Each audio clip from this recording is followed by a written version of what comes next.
conversation with character to reflect on my past and present, aware of character defects. I'm sorry. The passion, the power, the purpose of unwoven recovery, unity, service, 1 year token. The most prestigious network in the land. This is Characteristic. You already know Character did it. I am here with a legend himself, my new hero, Matthew Cox. Bro, tell us about yourself. Where do you want me to start? Let's start when you were a real estate agent. I was never a real estate agent. Okay. I was a mortgage broker. Excuse me. Yeah. Okay. I became I was a mortgage broker for, how did I even get into that? I got into being a mortgage broker. I was dating this chick. She was actually a stripper, and we were living together, and she was going to school, stripping her way through school. And, I know it's a cliche, but she really was. So she was stripping and getting a degree in finance, which she did. But just as she was about to graduate, she ended up getting a job she actually met a guy at the strip club. His name was Kelly Aarons. He owned a mortgage company, a lending institution called Eagle Lending. They had all these brokerage businesses around the country, predominantly in the South, like South Carolina, North Carolina, Georgia, and Florida. And so he, talked to her, and he was like, "Wow, you're super bright. You're in school. You're about to graduate. Like, what are you going to do? You can't keep doing this." And he asked her to go get her mortgage license, and said, "Go get your mortgage license and come to work at the place." So she goes to work there. He ends up having an affair with him. He was married and had three kids. She ends up having an affair with him while we're living together. Not a good situation. How old were you? Oh, I was 25. So I had just graduated, and I was working in the insurance industry. I just started working there. And honestly, I worked there, and I got laid off. And about the same time I got laid off, I started working with construction, but she had just started working at that company, and she said, "Look, you got to come work at this company. So, you would be great at this." Well, this was before I think they were having an affair. Okay. Or it may have been at the same time. I'm not sure that she thought, "Hey, I'm going to have an affair with this guy. He's going to leave his wife and kids." And I don't know what it was going into it. I never got an explanation. I just know that at some point they had an affair while I was at Eagle, and then at some point Eagle got shut down. So the government came in, and they closed the FBI came in and closed them down. So I was working there, and almost immediately I started committing. Well, not almost. Immediately I started committing fraud. I was there. I'd never really committed fraud before. I'd never done anything before, but I got there, and I started. I had a loan that wouldn't go through, so I kind of forced it to go through. I removed something on this one. My borrower had a verification of rent, and she'd been late in the last 2 years. So I whited out the 30-day late that said she'd been late, sent it in. My manager is the one that told me to do it, so I did it, and it worked. And then the next person that came in made $45,000, but if they made $52,000 a year, they could get the loan. So I changed their W-2 and their pay stub. Boom, loan goes through. I get a check. Next person, something else. Change it. I just start changing everything. I have a degree in fine arts, so it's not hard to alter documents. Okay. So I figured out pretty quickly how to alter a bunch of documents or anything that basically came in, or figure out a way to recreate it in some way or get around it. Sure. And so, that happened, and I started making money right away. And then that company got closed, and I went to work for another company for a few months until I could open up my own company. And then I opened up my own company and hired about 12 guys, roughly a dozen guys who were working there all the time.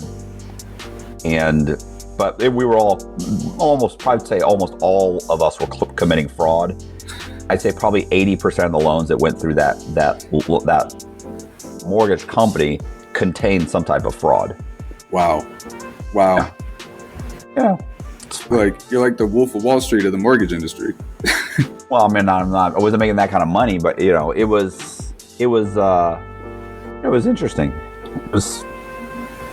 You said I'm just trying to help people. It's just people helping people. I'm just trying to help these guys. Just trying to help out my borrowers and make a little bit of money. I got rent. I got to pay rent. I got to pay. Well, actually, by that point, I had 3 or 4 mortgages or 3 or 4 different houses. But yeah, got to pay those mortgages. I'm just, trying to do the right thing. I got to make my Audi payment. I mean, nothing wrong with that. No, absolutely not. Hey, I mean, you're helping people that, you got to benefit, but you're right. I mean, it's tough out here. And you mentioned that you had a fine arts degree. Where did you go to school? University of South Florida. What were you intending to do with your degree? I mean, honestly, like I initially started going to school for business. Okay. But, I took accounting 1. I'm going to say, I can't be one. It was like accounting 1 or something. No, it was, I think it was accounting 1 I took over the summer. So what I did was I went to community college, got my AA, transferred that to USF, University of South Florida, right? Okay. And then I was going to go for a degree in business. And what I did was I signed up for all the microeconomics and macro, and you sign up for all these classes. Well, over the summer, like I went over the summer, I went straight through. I didn't take summers off or anything. When I went through the summer, I signed up for like accounting 1, which was stupid to try and do it over the summer, right? Like you're trying to do it in like 8 weeks or 6 to 8 weeks, but instead of 3 or 4 months. So either way, I ended up getting I think I got a C in that course. And yeah, so I couldn't, I realized right then, if you just got a C in accounting 1, you're never passing accounting. Like this isn't even hard. This is entry level. So yeah, I decided, what's an easier degree for me? And I thought, okay, get a degree in fine arts because I'm artistic, and it was easier. And so I kicked back and I did that instead. Just getting a degree was going to be a miracle in and of itself for me. So it's not that I'm not sharp. It's just how do I put this? I was just not super educated, right? Like, and I'm having to. Didn't do great in high school. Did graduate with like all A's in. I did very well in college, but I also just didn't want to try and bust my ass to try and get through a degree in business. So since I was like, you need to just get a fucking degree in general. So that's what I did. I went to USF and I started taking art classes. And of course I just smashed through the art classes because most of the artists that are going, like, they don't even want to do the assignment. People are knocking out their assignments 10 minutes before they're due. I'm spending, hours and hours. I'm working on for days. I'm turning in, a photo quality, graphic design graphite, drawings. And these guys are like sketching some shit, like drawing like a crack down the paper, and then they put it up. And then when they get to everybody's, they're like, well, what this means to me is the pressure of society. And then they do a whole thing and they get a fucking B or an A. And I'd be like, this fucking douchebag, I just spent 25 hours knocking out my painting or my drawing. Right. This guy drew this. I watched him draw it 15 minutes before fucking class.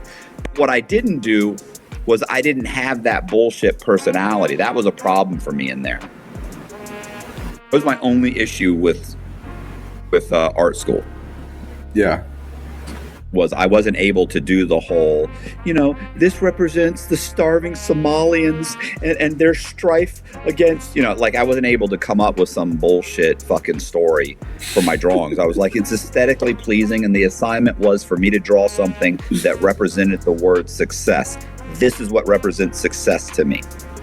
They would, the teacher they hated me, but what were they going to say? Like as far as, I was proficient. Right. So I had to they gave me an A, and it was like, fuck, give him an A, prick. Right. Same douchebag that was going in 15 minutes beforehand, he was getting a B or an A.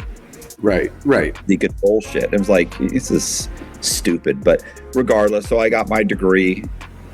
And like I said, I went to work in the insurance industry, got my insurance license in Florida, went to work there. It was horrible.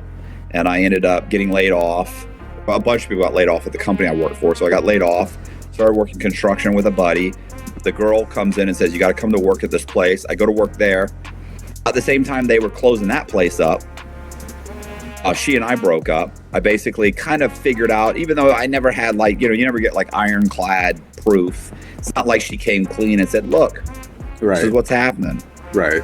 But you put it all together and it's like, okay, at this point he's here, you're here. And I mean, he's flying her into conventions. He's flying her here. You start to realize, like, why are you flying my girlfriend?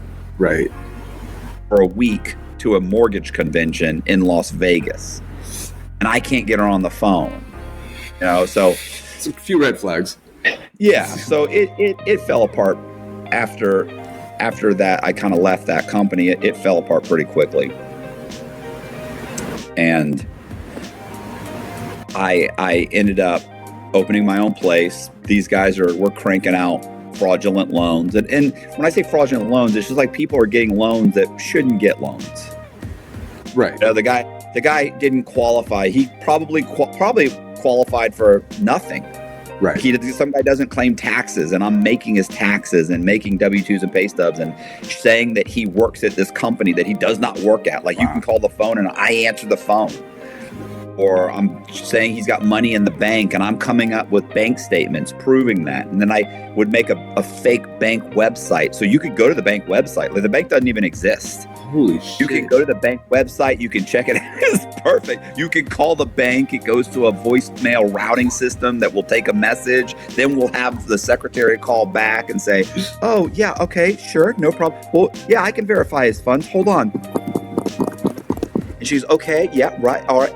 Oh, no, I can verify them. I can't tell you what's in the account. Oh, how much does it say was in last month's balance? Oh, $14,700? That's right. Okay, wow. Thank you. Oh, yeah. Oh, I was... Wow. Shell corporations, dummy checks, pay stubs. Ended up getting the software to be able to do my own appraisals on the houses. So you could get an appraisal. If there was something wrong with the house, I would then just re-input whatever the appraiser had put on his appraisal, re-input it, come up with my own appraisal, put all of the real appraiser's information on there, including his license and everything, and send it to the lender. That would be it. Wow. I mean, they said, oh, well, let's check this guy out, make sure he's licensed. He is licensed.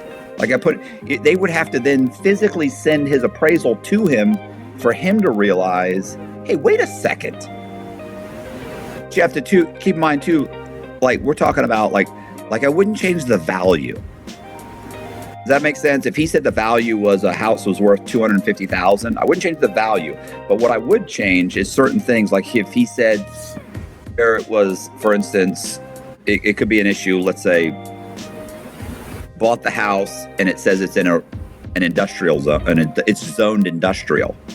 Well, the bank doesn't want to lend on it because they're like, what if it burns down? We end up with a piece of land, industrial land on a house we can't rebuild. We don't want to lend on that. I change it to residential for the zoning. If it said, hey, it's got some deferred maintenance, like the carpet's worn and this is bad, and this is that, fix all that shit because the bank doesn't want to lend if it's got deferred maintenance. Right. Or hey, there's a window knocked out in the back. And you know what happens is like the seller said he'll fix it, or he's going to give these people $100 to fix it at closing. Technically, the bank would say, no, it's got to be fixed. The appraiser needs to come back out there. He needs to verify that it's been fixed. Fuck that. I'm taking it off the appraisal. I don't want it to be an issue later. How long were you doing that? A few years at my own company till eventually I ended up losing my license. I got married and my wife didn't want to work. So I get that. She was pregnant. didn't want to work. So I said, that's fine, but you're gonna just sit at home. Like it's not the 1950s. So what we're gonna do is I'm gonna buy a bunch of apartments and you can just manage those. Like you could do it at your own discretion. You set your own schedule. You just got to pick up the rent, meet people and rent them out. Like once they're rented out, it'll slow down, and it's just a matter of managing them. And so I got her into, it took about a year, got her into 54 rental properties, worth a couple $1 million, right? All fraudulent. Like all the loans are fraudulent. Like she doesn't have a job. How did you get $2 million worth of mortgages in your name? You don't have a job. But while this is happening, I couldn't close those loans at my mortgage company because it's my wife and I own the company. Yeah. Right. So what we did was I closed them through another brokerage business for a broker that used to work for me. She opened her own place. Her name was Gretchen. So Gretchen closed all the loans in her name. Well, Gretchen ended up getting in trouble on a scam she was running. She basically was running what's called a straw man scam, where she had done a loan for people, like they were just basically, some guy said, yeah, I'll sign the papers. So he signed the papers. And let's say he buys a house let's say the house is worth $200,000, $300,000. Let's say it's worth $300,000, but she got it appraised at $600,000 or $700,000. And so he buys the house. The homeowner makes a profit of, let's say, $200,000. They don't give you $600,000. They give you like $500,000. So, they give him. So he makes a couple $100,000. They ended up making like $500,000. These people that she was involved in. They never made the first payment. So the properties immediately go into foreclosure. The bank figures it out. The bank calls the FBI. FBI comes in. They go into Gretchen's office. Gretchen comes to me and says, hey, the FBI came in to my office and they're asking about you. Well, I go and I say, well, look, I'll meet you at lunch. So we go to lunch. This is a short version. I go to meet her and her husband at lunch.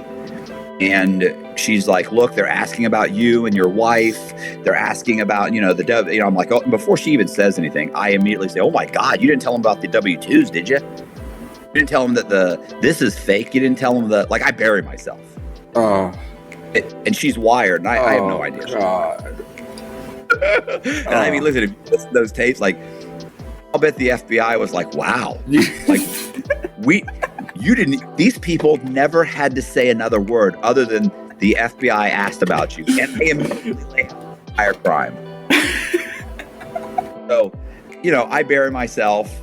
And of course, while we're talking, I realize I just buried myself. She's wired. Like I realized it at that moment. I realized, oh shit. And I tell her, look, I was like, wow, I hope you're going to get something for this, And she goes, I don't have to go to jail. And she's like, and I was like, okay. I said, I understand. I said, look, tell the FBI agent to call me. He said, don't come in my office. Just call me on the phone. And I got up and I left. Guy called like fucking 20 minutes later. Like he didn't even pretend. He's like, I'm sure you know why I'm calling. Like he didn't even pretend. Like Gretchen Zayas called me and asked me to have you call her. I don't really. He's like, hey, what's up? He's like, yeah, what's up, man? It turns out later I realized that he was actually there. He was in the little restaurant we were in. Oh man. Table. It's fine. I mean, So I go get a lawyer, go pay a lawyer like $75,000. I plead guilty. I say my ex-wife didn't have anything to do with it. It was all me. She didn't know what was happening. They come back, they're like, well, we don't believe that. But if you're willing to plead guilty, we'll let you plead guilty. We'll drop all charges against her. I said, okay, cool. So she and I are basically, at that same time, we're basically getting a divorce. It's over. We probably never should have got married to begin with. So we're getting a divorce. And I end up getting 3 years probation because there was no dollar loss. Like you lied on an application. Like, is that a big deal? I mean, it's a big deal. It's a big deal, but per the federal guidelines, like lying on an application and there's no actual dollar loss, like you've never been in trouble before, you're not going to prison. You're going to get 2 or 3 years probation. It depends on how much, obviously. Now, if it was millions, you applied to try and get millions and you didn't get it, you may end up doing a little bit of time, even though you didn't get the money. Do it still, but it was really only a few $100,000. It was maybe $500,000, and there was no dollar loss on just the loans that closed with her. Okay. She didn't close all of them. She only had like 3 properties. Okay. You keep in mind the loans that were the money that was lent on those properties, the property exceeded the amount of the value of the property exceeded the amount of the loan. There's no potential for loss. The bank could always take the house back, so there's no potential for loss. The other thing is, by the time I pled guilty, we had sold those properties. Now we're talking about some loans where there was never any potential of loss that don't even exist anymore. What are we doing? Off, right? What are we doing here? So the judge is like, 3 years probation, that's cool. Oh, I get 3 years probation. What year was that?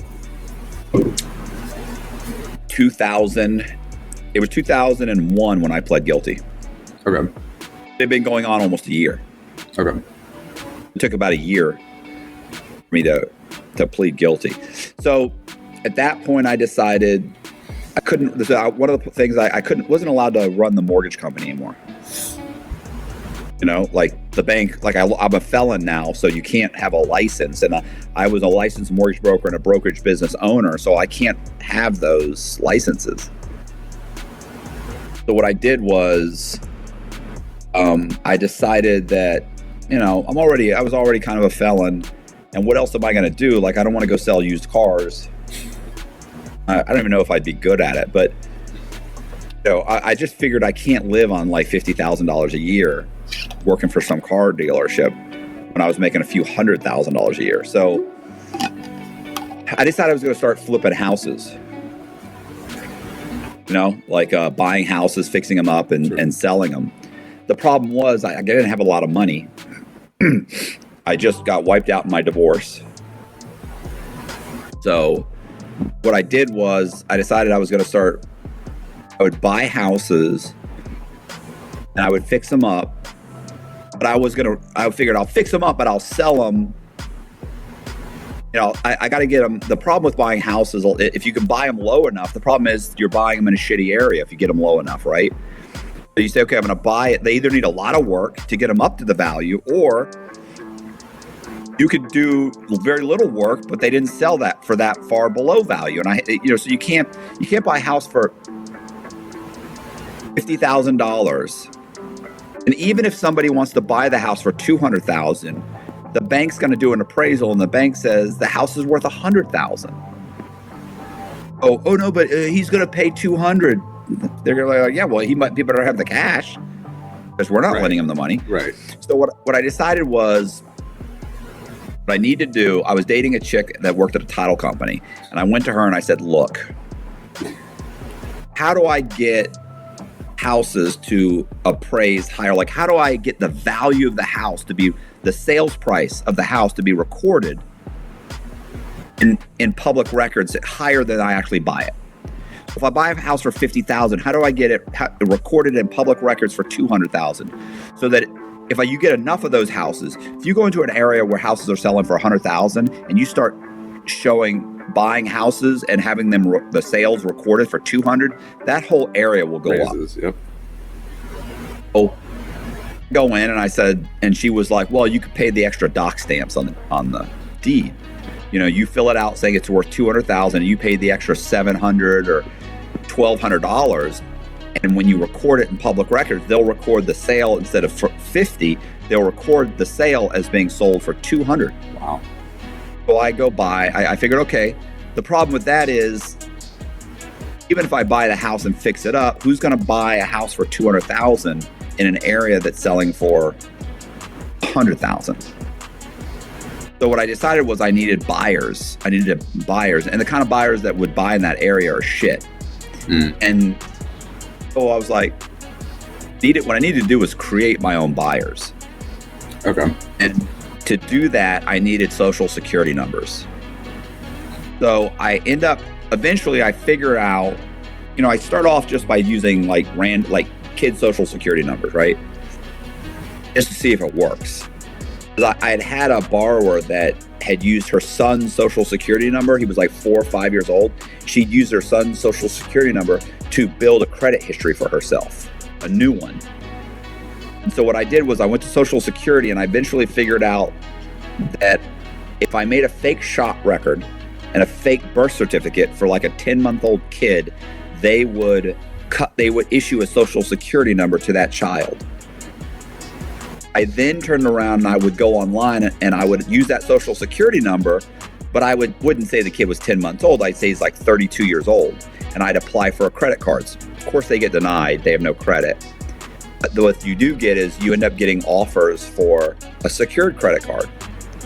Suddenly, Bank of America is like, look, we won't give you a credit card. You got no credit, but we'll give you can give us $300 and we'll give you a secured credit card. So I was like, okay, here's $300. And then I would go to First Premier Bank, and then I'd go to Wells Fargo.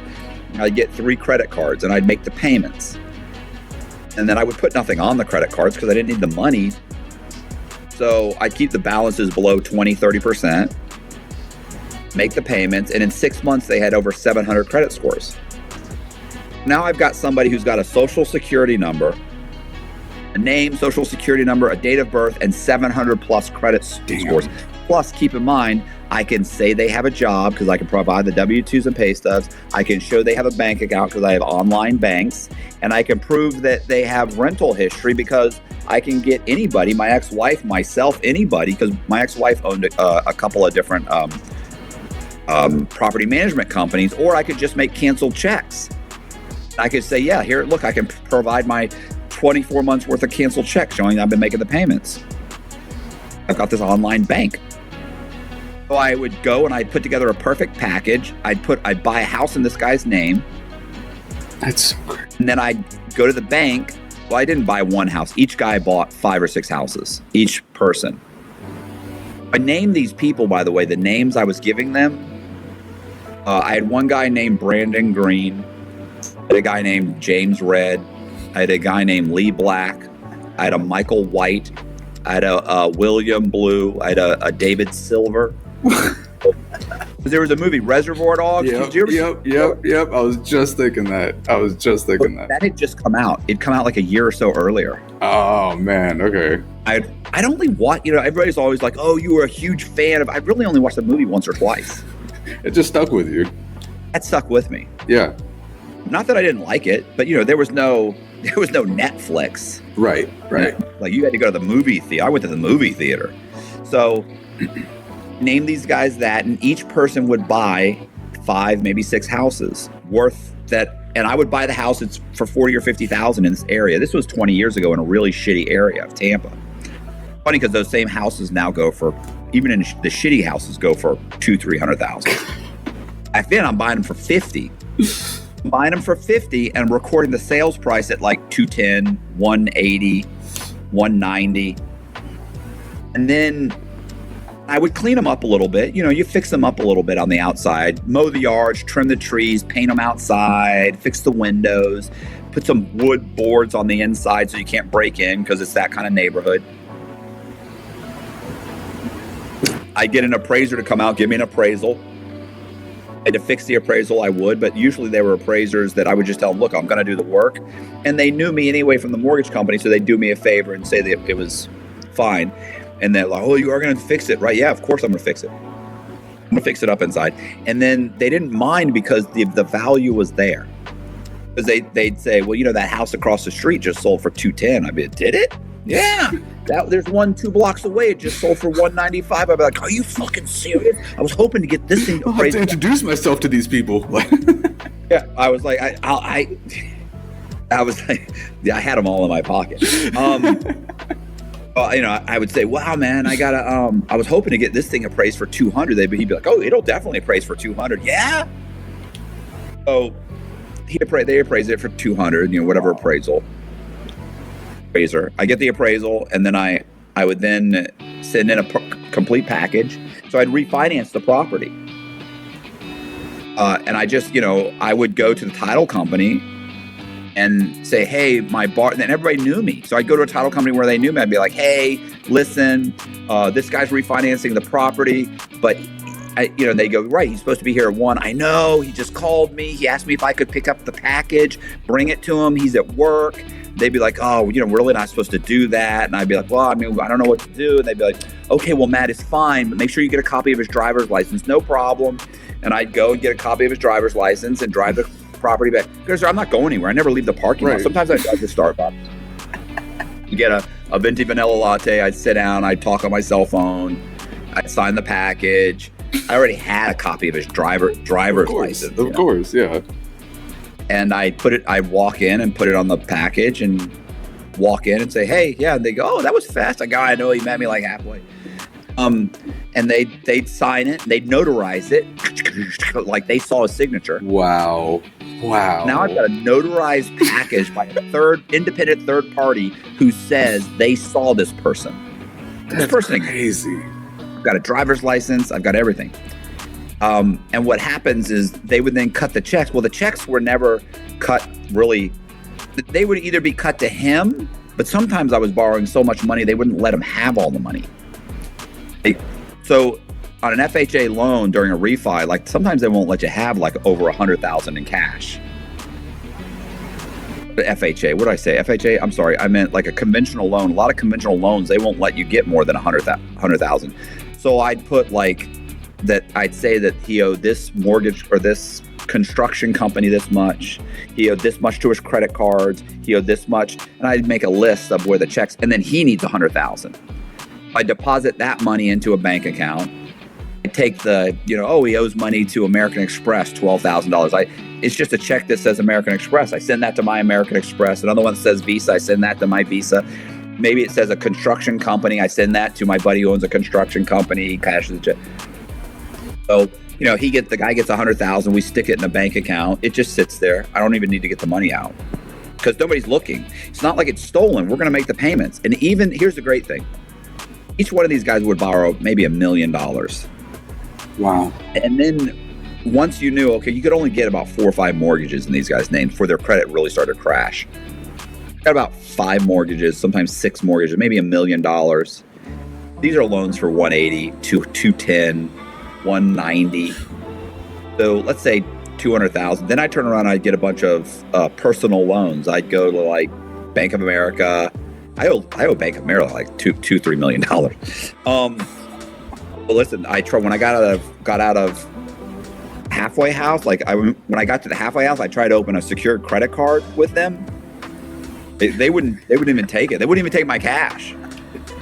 They're holding resentment for something that's 20 years. They should just let it go. I mean, geez. Exactly. Like, what are you doing? But nobody even still works there. So so I get this money. So I get the money and I deposit it, and I would end up making the payments, and then I go get personal loans. You get a bunch of personal loans, and then you run up the credit cards. You ask for credit advances and credit cards. So each guy's worth like $1 million. Maybe you get $1 million, $1.1 million, 0.2, and then I've got 400,000 or 500,000 in the properties. Right. Each guy was worth a profit of $600,000 or $700,000. So, and you have to think I did this to the tune of like $11.5 million. I borrowed $11.5 million. And the great thing is I'd make 3 or 4 payments, and then I'd let them all go into foreclosure. Wow. So when the banks, they start foreclosing, of course they call his work. He doesn't work here anymore. He no longer works here. They go, oh, okay. They call his phone, his cell phone is shut off. They send some letters. And what I would do is I would write a letter from Brandon Green's sister saying that my brother was in a car accident. Oh my God. And then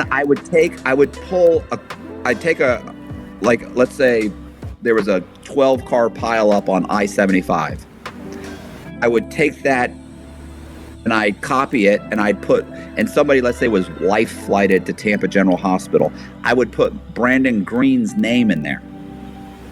And I would make a copy of it and send it to the collection company saying, look, my brother, as you can see per the attached newspaper article, keep in mind, this was before there was like all these online articles. So I would actually take that information, print it out on newsprint, cut up the newsprint, make a copy of it so it looks like I had a newspaper.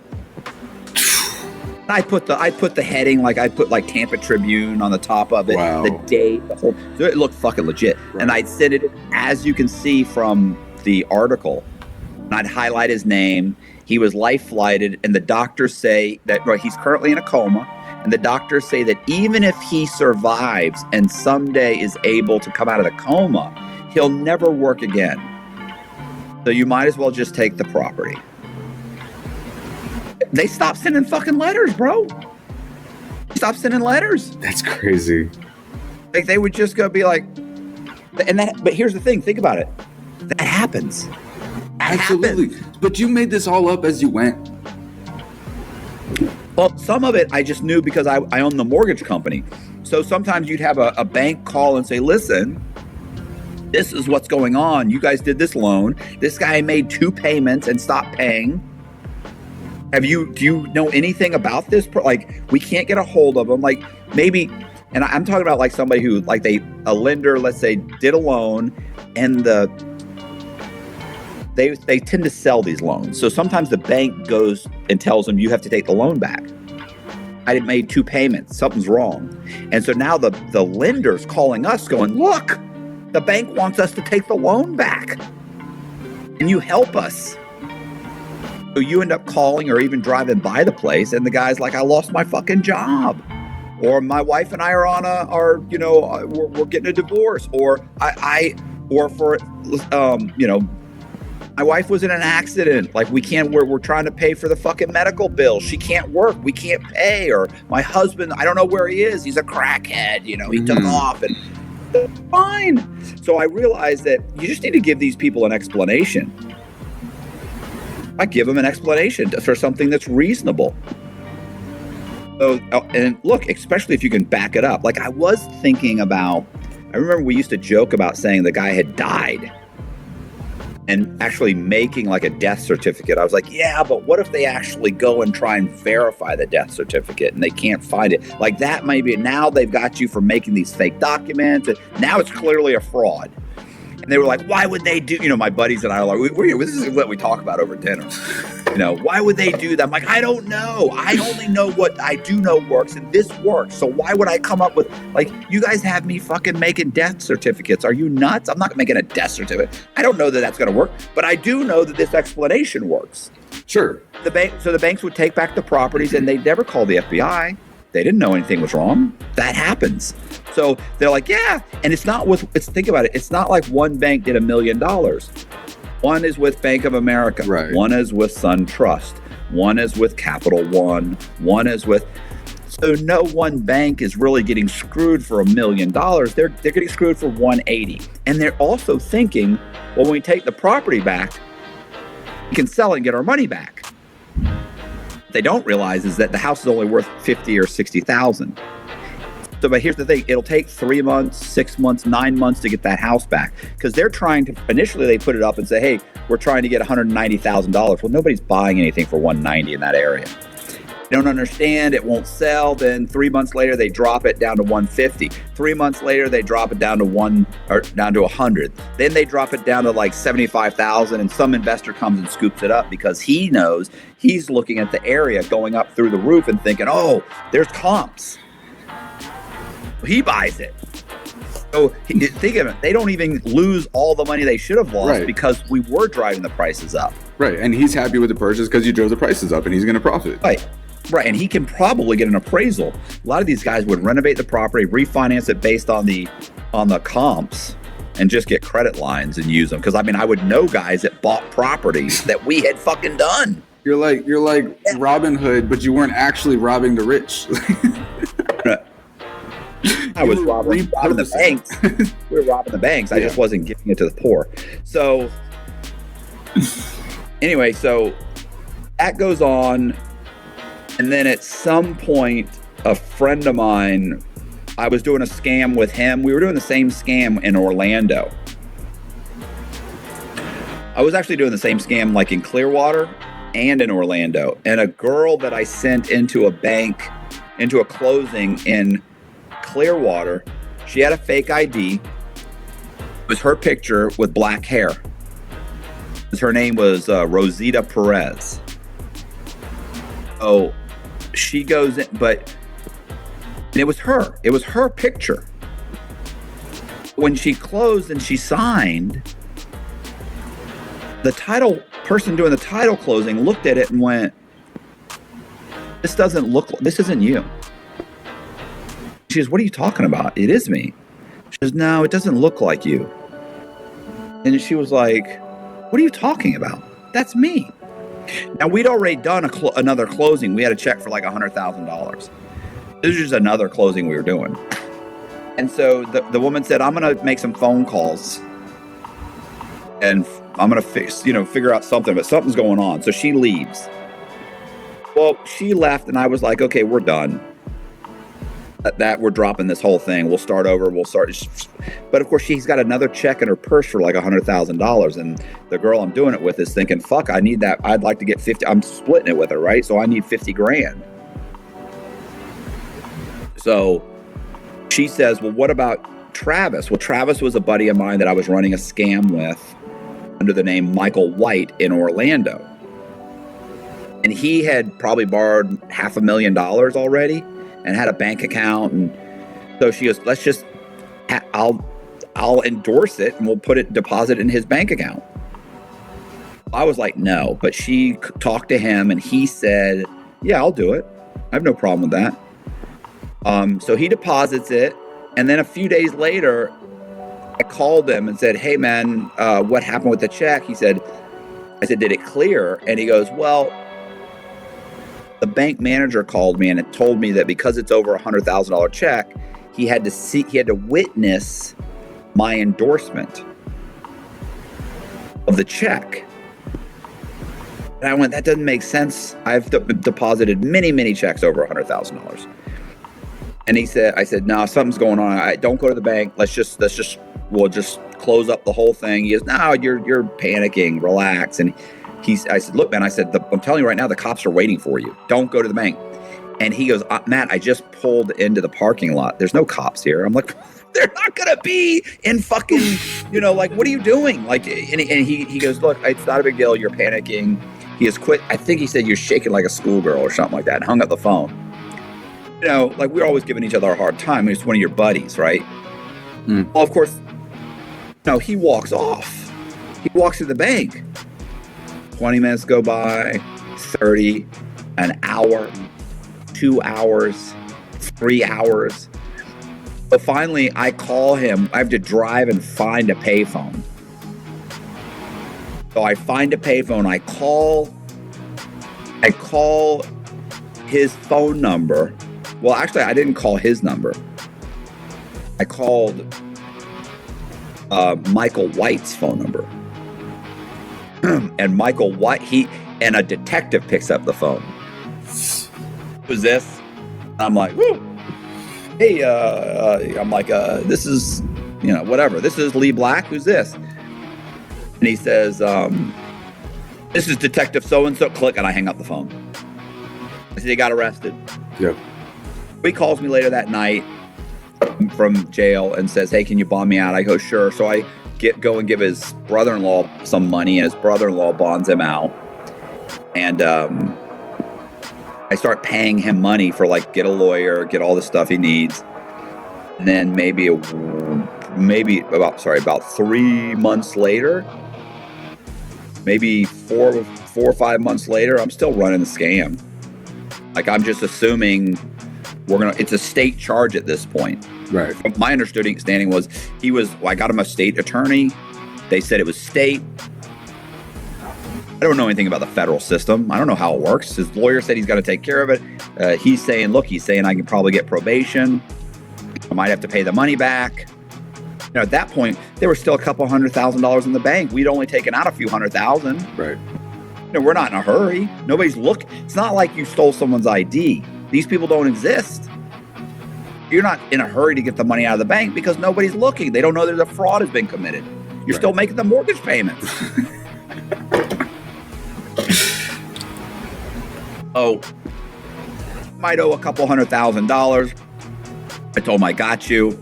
We'll take care of it. But you can't pay the $200,000 because then it's like, where did this come from?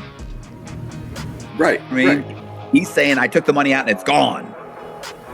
No. Oh, it's not like I can cut him a check. I'm on federal probation. Right. It's not going to look good for me. And he would have to justify anywhere that he got it from. Yeah, it's not like you could, people are like, oh, you just go in there with cash. Are you out of your fucking mind? So what ends up happening is 3 months later, maybe 4 months later, I'm at my office.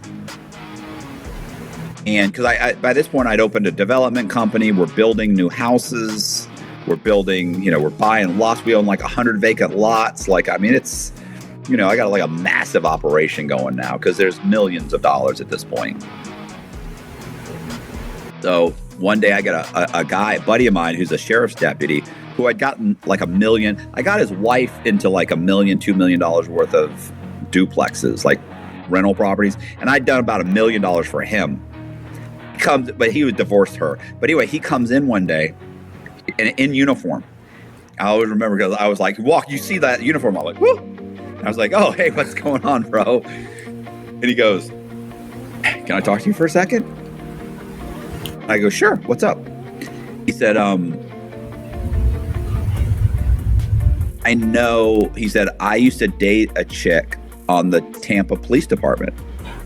And I was like, okay. And he said, she was a member of a task force that's been investigating mortgage fraud. And I went, okay. He said, they just handed the task force results over to the FBI. I said, all right. And he said, do you know somebody that was arrested in Orlando? I went, yeah. And he said, the task force was on you, and the FBI is coming to arrest you. Whoever was arrested has been cooperating.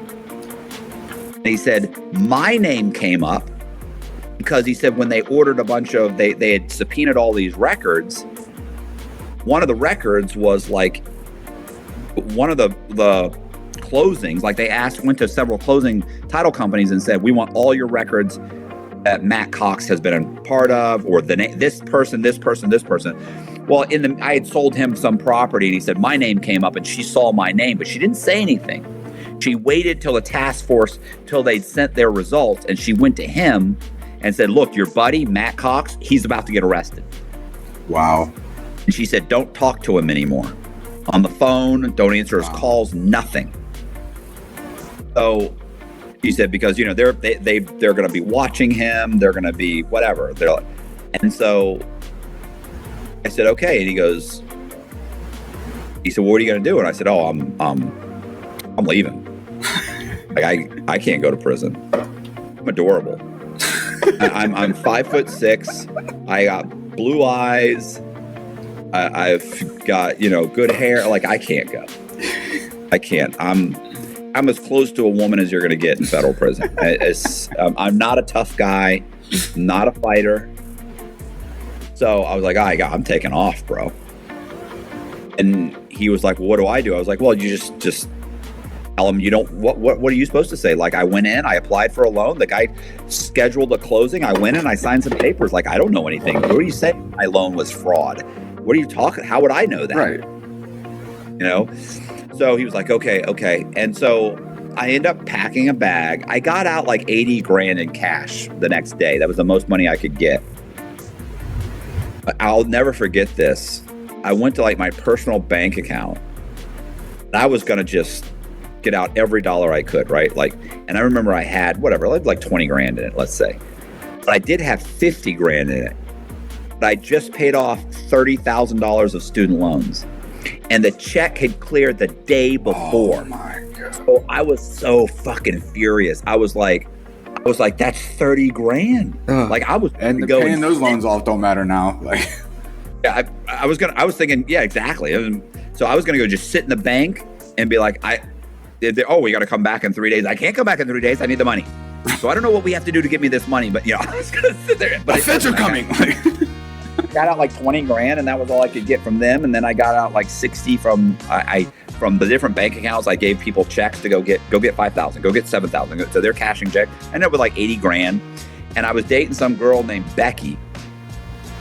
And so I told Becky what was going on. She begged to come with me. Said, "Oh, I love you so much, and I want to come with you." And I was like, we just started dating. Like I've known her like a month, And I'm not saying like it wasn't okay, but I mean, I'm no Don Juan. Like, I mean, it ain't that good. Like, so I don't know what she was, I haven't had a lot of complaints, but I don't get a lot of women,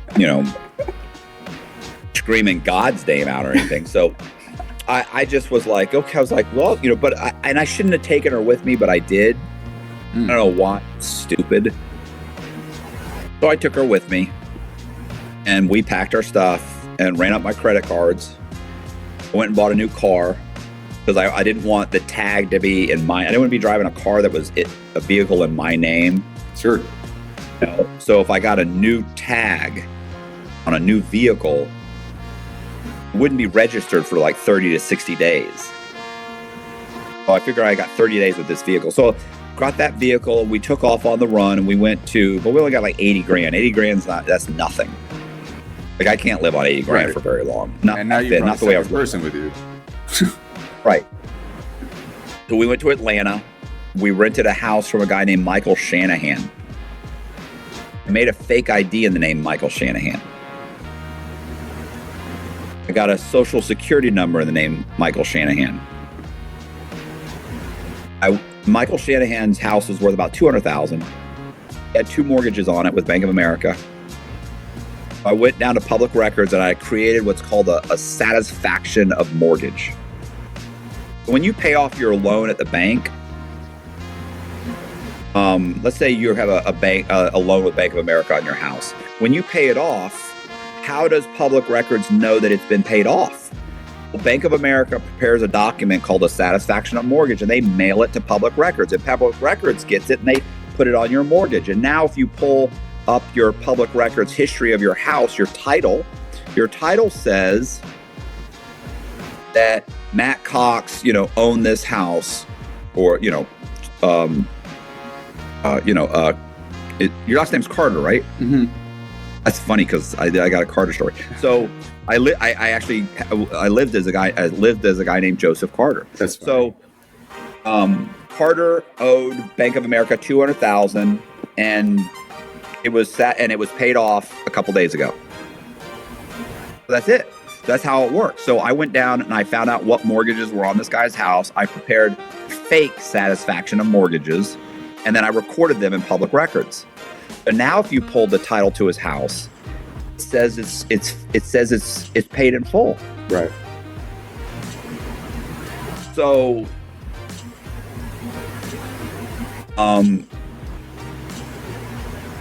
yeah. So I then turn around and I go to 3 hard money lenders. You know what a hard money lender is? No. It's basically a guy that lends money on property. Okay. On real estate. Okay. But he's not really, and it's hard money because it's not, soft money is where you lend on things that aren't able to be attached. So he lends on stuff you can attach a title to. And he doesn't lend at 100% value. He lends at 65% value. So these guys came in, 3 of them came in like within the same day practically. Like one guy's there at 10, one guy's there at 2, one guy's there at 5. And they come in and they look at the house. The guy goes, it's worth about $200,000. How much do you want to borrow on it? And I was like, what's the max you'll give me? And they say, I'll give you $150. One guy gives me $150, and I don't know, one guy gave me like $110 or something like that. But whatever, let's say $150, $150, $150. Let's say it's $400,000.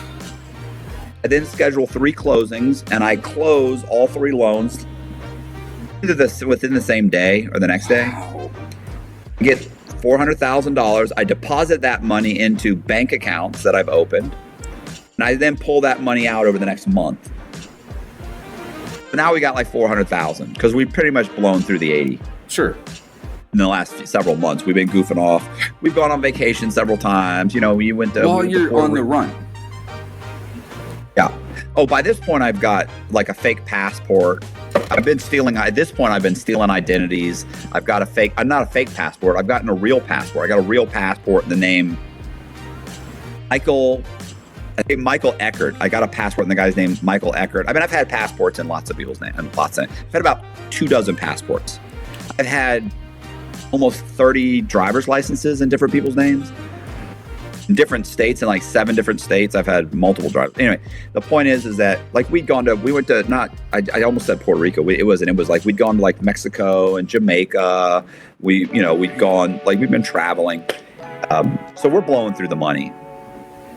And by the way, by this point, there's been multiple articles. Like the St. Petersburg Times has done 4 or 5 articles. The Tampa Tribune's done articles. Anyway, we get the money, we take off. And this is a short version, by the way. Like, this is like, I mean, I could go on and on, all the bullshit and ridiculous. This chick's driving me crazy. She's bipolar. I've had to send her to a psychiatrist. She's got the cops called on me a couple of times. Like insane shit. Like, if I left and went to the supermarket and came back, she thinks I went and had an affair with some chick. I'm like, in 30 minutes? Are you fucking nuts? I was married to one of those. It's insanity. Like, you understand? I made her go to therapy. The therapist was like, "Oh, you need to be medicated." They put her on medication. And she wouldn't take it. She took it for 3 months and she stopped taking it. I don't like the way it makes me feel. It was just insanity. So you have to think too, like if the cops show up, like they'll take somebody to jail.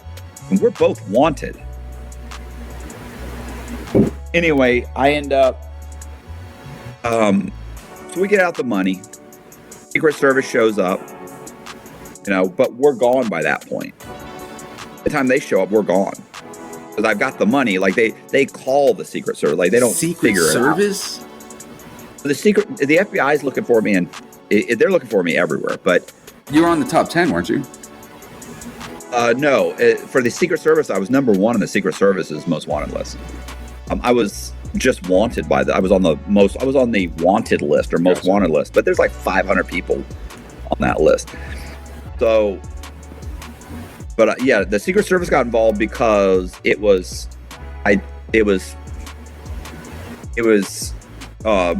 identity theft and bank fraud.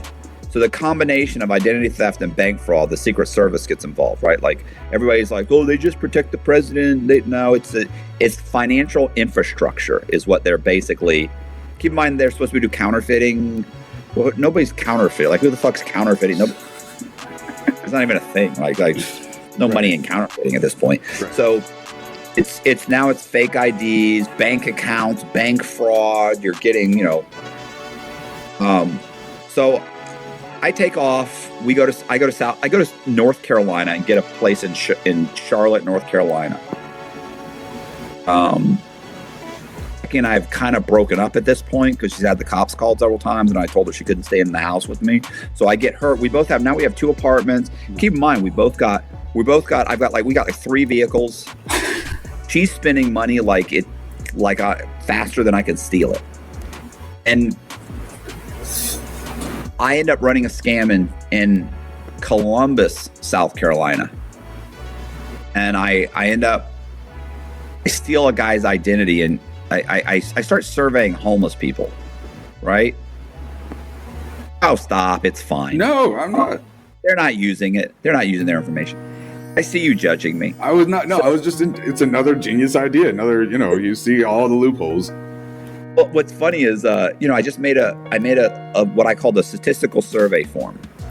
And I made a little badge that said I worked for, I was a statistical surveyor. And I walked around and I was taking surveys for homeless for the Salvation Army to try and determine where we're going to place our next homeless facility.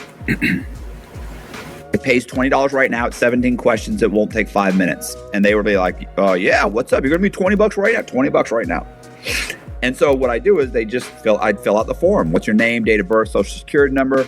Have you ever been in the military? Where were you born? What county? What state? Have you ever had an ID in any other any states? Do you have a passport? Are you currently on SSD? What's your mother's maiden name? Wow. Just all the questions that I probably only needed about 4 of those questions, but why not? So I would get that information. I would order their driving record. I would order a copy of their social security card. I would order maybe their high school transcripts, would register to vote in their name. And then I'd go into the local DMV wherever they had never, a state where they'd never had a driver's license. And so I'd go into that DMV and I'd get an ID or a driver's license in their name. Wow. So we would do this every once in a while, wherever, like in the areas we were at, get IDs. And so one time we were in Vegas. So we went to Vegas and I interviewed a few guys and got their information. One of the guys' name was Gary Sullivan. As Gary Sullivan, I bought a couple properties in Columbus, South Carolina, and borrowed $1.3 million on those properties. Opened up a few bank accounts, started pulling out the money, and I got caught because one of the banks had ordered a title, but they ordered it late. So everybody else had already closed, and this person had gone on vacation, came back from vacation, then ordered the title. Just a clusterfuck. And they came across all these, or 3 loans that have been recorded. They contacted Wachovia. Wachovia said, "Oh wow, okay." They called the local cops. And so I go in one day to pull out like $5,000 or something, like nothing. And the cops walk up behind me and handcuff me. Oh, they were sheriffs. And then a detective or investigator comes and questions me. And they say, "Look, you've got 3 mortgages on this property. You're pulling money out of the bank. Wachovia says you're running a scam." And I convinced them that the loan officer, I told the loan officer I needed to borrow like $500,000 because I was flipping properties. Loan officer got me a loan for $200,000 from Wachovia. Told me they could get me a loan for another couple $100,000, but they couldn't do that loan. She had a friend in another bank that could do it. It would be a second mortgage. So I went there, filled out the paperwork, and that person said, "Hey, I can get you a HELOC, a home equity line of credit, if you need more money." And I said, "I do." And she said, "I can get you that." And she had a friend, and I filled out the paperwork. And so they arranged it. Like, I don't know. I thought this was perfectly legal. I think the bank may have done something wrong. Anyway, the guy at Wachovia, he's screaming and hollering. He's on the telephone. I'm in actually I had gotten out of the handcuffs by that point. They told me, they took them off me because I was like, I feel like am I under arrest? Oh, no. I was like, well, can you take the handcuffs off? Because I'm still thinking I can run. So, I would have never got anywhere. These guys, the deputies are in front of the door. Like they're huge. Like I'm not getting very far if I did run. And I'm not really a runner. I'm going to quit immediately.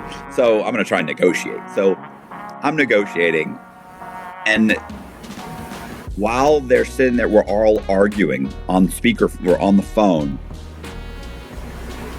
The head of Wachovia's fraud department is telling the detective to arrest me. It's a fraud, and he says this guy's running a scam. Look at his ID. It's a fake ID. Oh. Look at it. It starts with 000, but keep in mind, it was a real ID. I'd gone into the DMV and got it issued in the name Gary Sullivan. But that's where he lost, because the detective goes, "No, it's a real ID. I ran him through NCIC. It's a real ID. Our IDs start with 000. And I lean in and I go, "Now I'm not Gary Sullivan." I go, "Bro, what are we doing here? What are we doing?" And he goes, "I know, Gary. I know." So he says, "Listen, I don't think this guy's done anything wrong. I'm going to have him come downtown, fill out a police report, and I'm going to see what the district attorney says, and I'll let you know." Hangs up the phone. I follow him back to the police station. Oh my God. I fill out a police report. And he lets me go. So this is the funny part about this, is that when I'm standing in the hallway waiting for him, right? Like at some point he says, "Can you wait in the hallway?" Because he had to go get his lieutenant to sign off on it. because he couldn't leave me in his cubicle. And there's stuff around, whatever. So he's, can you? And I said, sure. I went in there. There was a bunch of posters, wanted posters. My Secret Service's most wanted poster was on the wall. Oh my! He let me go. It's pretty cool. So, did you grow a beard or anything? Like, no, but I had several plastic surgeries by that point. I'd had a nose job. I had 2 hair transplants. I had a what's called a mini facelift, where they go in, they suck out all the stuff. So my jawline was a little bit better. Because, I know what you're thinking. I know you're looking at me, you're thinking you can't prove on that. But this is the improvement. So anyway, yeah, so I'd had a bunch of some work done, but it's still me. You still, there's some subtle, but it's still. Sure. Either way, it didn't matter. Like he didn't even look at the picture. That's crazy. Well, what ends up happening is I get in my car and I leave. I leave, I go to 2 more banks, I get out some more money. I then jump on the highway, I take off, I we were living in Charlotte, but by this point, Becky, because we were pulling out so much money and I'd gotten like 600,000, we were going to get to the 1.3 and just leave, close the operation out and leave. Well, Becky had already relocated to Houston. So I drive to Houston, a U-Haul van with all my stuff in it, get into a huge fight with Becky there. I say, we're done. I then get in the van, drive back to Charlotte, get my car. Call the FBI agent on the way there, because I'd called some people back in Tampa to see what was going on, and they were telling me like the FBI is all over us. They're asking questions. I talked to this one person who was like, look, you need to call the FBI agent, see if you can turn yourself in. Maybe you could just do like a year or something. You don't know. So I called her. We get into an argument on the phone. She's just a lying, horrible person, like just super, like just like real condescending. Like she probably could have won me over if she wasn't such an asshole. Anyway, she's condescending and rude. We get into an argument. She's telling me 7 years, and I'm thinking that's 7 years for Tampa. She doesn't know what else I've done.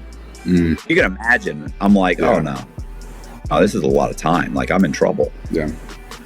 And she's telling me 7 years if I cooperate, which I didn't want to do. Like I didn't think I wanted to cooperate. Not that I want to mislead you. Not that I didn't ultimately cooperate, but I didn't want to cooperate. Like at that point, I still thought I'm not going to cooperate with these people. But by this point, everybody I know has already cooperated against me. So it doesn't matter. Right. So like if I'd stayed in Tampa and cooperated, I could have gotten a couple years. But now that's too much. There's too much publicity. Fortune magazine did an article. The Chicago Tribune's doing an article. I'm in the Atlanta Journal-Constitution. I'm in the they're everywhere. Anyway, I almost get caught in Starbucks. I go back and get my car. I stop at the Starbucks across the street from my apartment complex. There were 2 people in the apartment complex, but keep in mind, it's like the 5th or the 6th. The rent's due on the 1st. I left to go to Houston. I never paid my rent. So I see these 2 people in Starbucks, and they're having like this frantic conversation when they see me. Like they just start going like freaking out. So one of them bolts out the back of the Starbucks, and I remember thinking this was it, like, rent.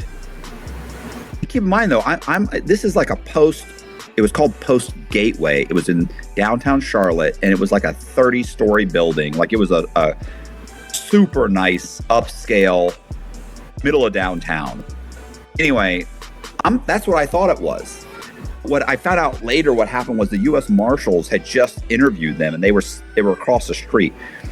So the guy stays there watching me. I get my Starbucks. He's got his Starbucks. He's got like a foam tray full of Starbucks, right? And he's just staring at me. And I'm like, what the fuck? Like, I didn't understand. I get in my car. He follows me outside. He's just standing there. I get in the car, start the car. And all of a sudden he starts screaming, he's right here. And I look in the rearview mirror, and there's 2 guys running towards the back of the car. And I punch it and I take off. Well, those were 2 U.S. Marshals. Oh my God. I used to think they were FBI agents, but I got the Freedom of Information Act, and they were marshals that had been in the area that were interviewing them. So I take off on the run. I take off, drive down the street. Probably about a mile down the street, I pull over, and there were 3 guys standing across the street from a homeless shelter. I pull over, I stop, I jump out, I survey them. I don't have any fun. Like, I left all my in Houston. I left all my shit back in the car. I drive to Nashville, Tennessee. Go to Nashville. I rent a place. I use those guys' IDs. I get a driver's license. The name Joseph Carter. And I rent a place. Like, I literally was in Nashville for probably 3 days before I rented a place. Wow. No money down. The guy didn't pull my credit. Nothing. Just pulled in. I'm pulled in like a $60,000, $70,000 sports car. I get out, shake the hand, check the place out, well spoken, give him a business card saying Joseph Carter that I just picked up 20 minutes earlier with my cell phone number on it. I don't even have an ID yet. Wow. I'm still waiting to get Joseph Carter. I'm still waiting to get Joseph Carter's shit mailed to me. I don't even have anywhere to really mail it. Like, I went and opened up a UPS box, Like, right. I've got I'm doing everything like as quick as I can. I end up I get all Joseph Carter's stuff. I rent that place. I get a driver's license. I buy we're talking about within 2 weeks, I'm driving a brand new car. Mine, I do have about $100,000 because when I took off from Houston, I left $600,000 with Becky. Like, Becky kept $600,000. That's a whole other thing that, we argued for like an hour about it, but in the end, it was like, look, she was like, I have to live off this money. You can go on and do this again, but I have to live off this money. So I was like, all right, so she gave me like $100,000. So I take that $100,000, I go buy a couple properties. I start my farming scam all over again. I borrow $3.5 million on some properties. End up meeting this chick. Her name was Amanda. She moves in with me. She and I are messing around with this other chick. And what ends up happening is Dateline NBC News is about to come out with a 1-hour special on me. Oh my God. Right. So it's like, oh shit. So now it's been like almost 3 years. Or no, it's been 3 years. So I was like, fuck, like, this is bad. Like, if it's a local newspaper, even magazines, like I'd been in Fortune magazines and Forbes and, all these different magazines. Bloomberg Business Week did a bunch of articles. Like, those aren't that big of a deal, right? But it's a big deal if Dateline back then, there wasn't, it wasn't like there was YouTube or anything. So there was no Netflix, there's no YouTube. So these people are watching, getting almost all their stuff from national news.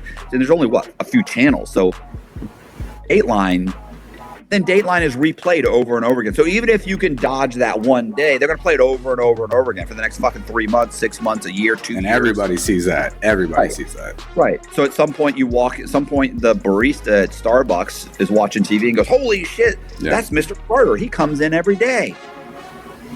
Let me call the police, and they'll just wait for him. So what happens is we decide that we're going to go to Australia. And I've got multiple passports. I've got identities. I've got people that don't have criminal records. Like, I pulled their criminal records. I had a guy who didn't have a criminal record. I had a passport. I'm going to go to Australia. We start pulling cash out of the bank. And as we're pulling the cash out, we asked Amanda and I's girlfriend to pull out cash for us. And she says, yeah, okay, no problem. We give her some checks. And 3 days later, the Secret Service showed up, or 3 days later, I'm pulling into my house and the Secret Service pulls up and arrests me. Amanda ended up telling her who I was. She called the Secret Service and turned me in for like a $10,000 reward.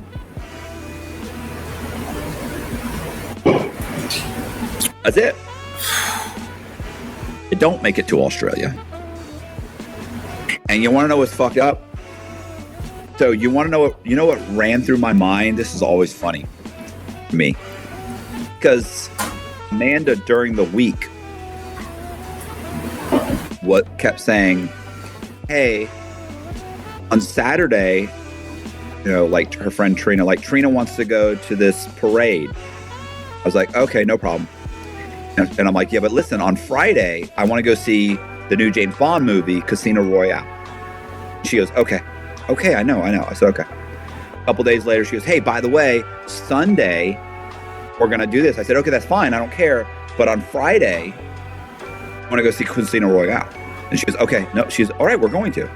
And then another day goes by. She goes, hey, on Thursday night, do you want to go to dinner with my brother? And I'm like, yeah, that's fine. But on Friday, she goes, I know, Casino Royale. I said, okay. The Thursday, I pull up in front of my house. Oh, man. The cops pull out and they arrest me, or the Secret Service arrests me. And my first thought when they kind of put the handcuffs on me and the guy goes, and he's looking at me, he's like, hey, Mr. Cox, what's going on? Oh. We've been looking for you. My first thought was, fuck, I'm not going to be able to see Casino Royale. Like, I really wanted to see that. But that was the first new James Bond movie that, Daniel Craig was going to be in. And I was like super excited about it. And it didn't happen. I did see it about 5 years later on the institution, on the institution's TV channel. They have a movie night and they play it. So I did see it about 5 years later. And I was watching it and I was like, yeah, it's pretty good. It's pretty good. Wish I'd seen this in theaters. Wish I'd seen this when it came out. That's hilarious. So. I do want to ask you. You tell this story so casually, and I'm sure you told this story a million times. I know, but the way you describe the way things were for you, you seemed like you stayed so calm in all of these crazy situations. To seem like that, doesn't it? But I mean, I and people would say the Secret Service mentioned to me, they were like, we would talk to these people at the bank, and they would ask, they would always ask, like, was he nervous? Was he upset? And they'd say, no, he was perfectly calm. Like, there were times he would argue, like somebody would say there was there's an issue with this, and I'd be like, no, there's no issue, and they'd go, well, we need to call. And I'd go, call. Like, How were you that calm? I wasn't that calm. I was fucking terrified. But the point is, I appeared to be that calm. Like, they don't know. They don't know that inside you're trembling, that you're like, holy shit. But you also have to understand, if I walked into a bank and I've got a fake W-2, a couple of fake pay stubs, I've got a driver's license in this person's name, you can call the DMV because I had that. Here's what they're not going to do. They're not going to get in touch with a child that doesn't exist or the guy living under a bridge 6 states away in Louisiana. Well, I know you're not going to say, oh, we just spoke. In fact, like, I had more identification on me than these homeless people. He doesn't have a driver's license. He doesn't have his voter's registration card. He doesn't have his passport. He doesn't have his W-2s and pay stubs. He doesn't have his high school transcripts or his driving record. He's got nothing. He doesn't have 3 credit cards. His 3 credit cards he doesn't have. He has nothing. So, I'm ready to argue. For sure. As far as anyone's concerned, you're not doing anything wrong. Get your manager. Yeah. Well, I might have to call Region. Call Region. What are we doing? I need my check. For sure.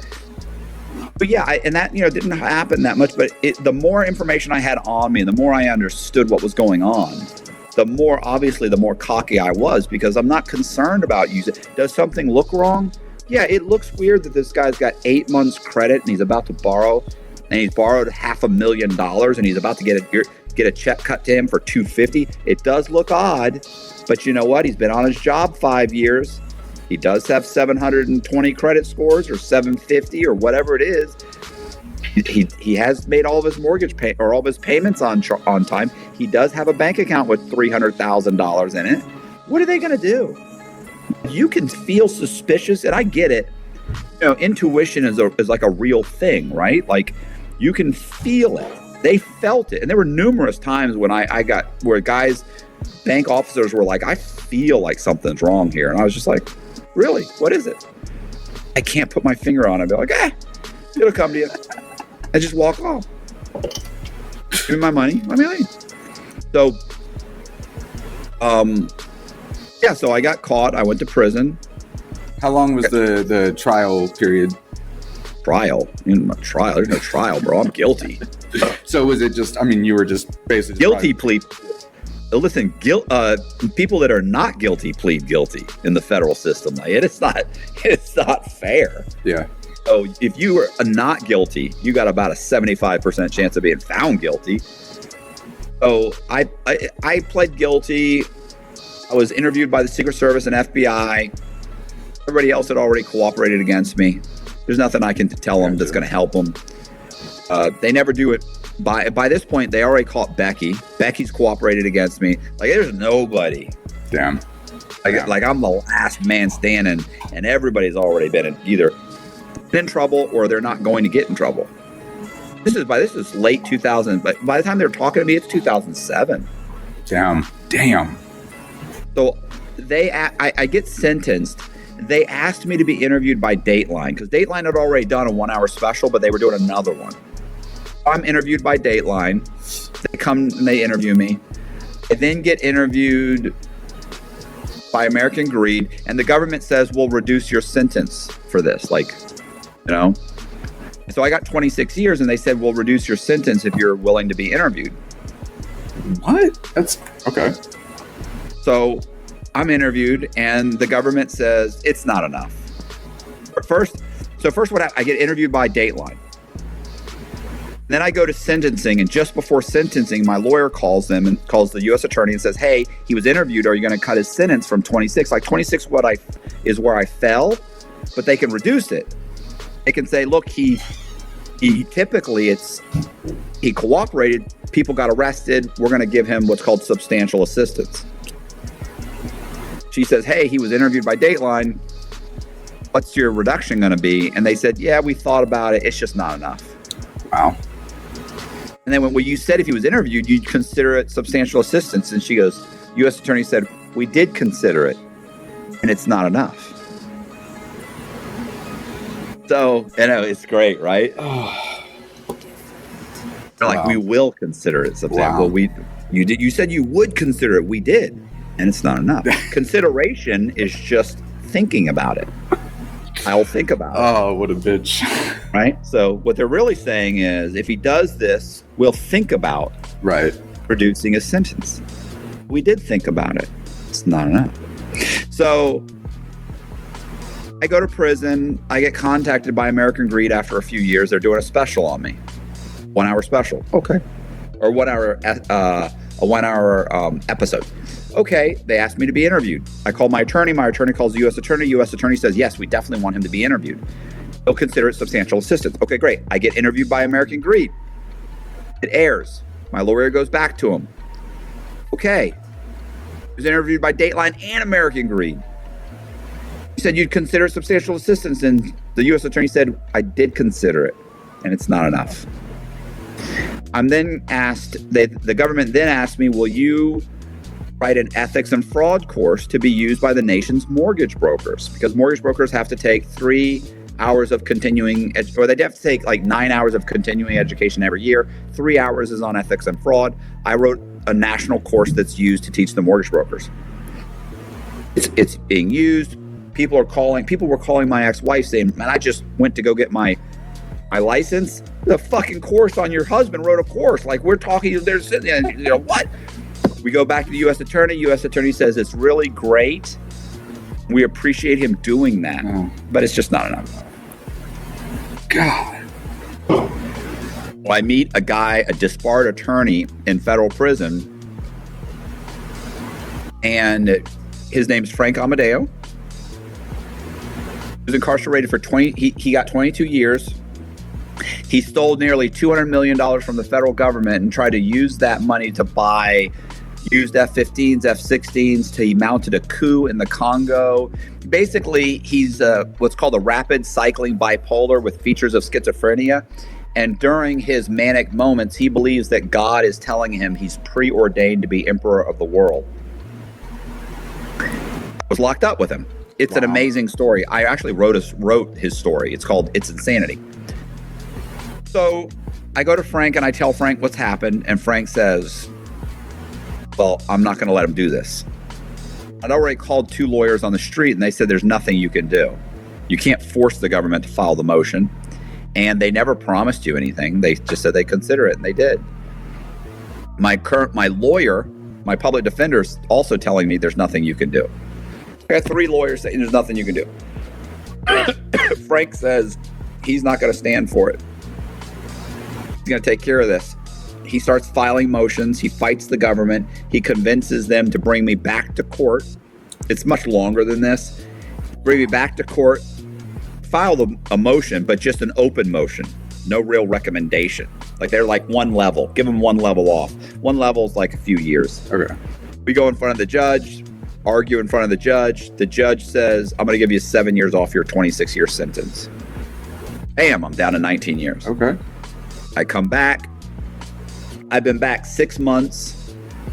I remember I went to Frank and I was like, Frank, I appreciate all your help. I really appreciate you doing this. Keep in mind, he didn't charge me anything. He did it for free. Because I don't have any money at that point. And he said, I was hoping for more. He said, I was hoping for more too. He said, it looks like we're going to have to eat this elephant one spoonful at a time. He said, something else will happen. He said, I know something else will happen.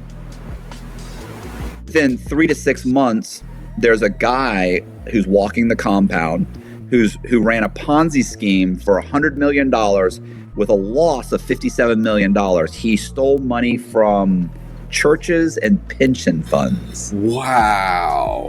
It's like 60-something years old, a gruff old guy, but really an interesting guy. Like, I actually liked him, right? Mm-hmm. Like, I mean, he didn't steal any money from me, so I have no reason to dislike him. Not a great person, obviously. Certainly wouldn't invest with him. Not my retirement fund. That's at the very least. But you know, he was a good guy. Not a good guy.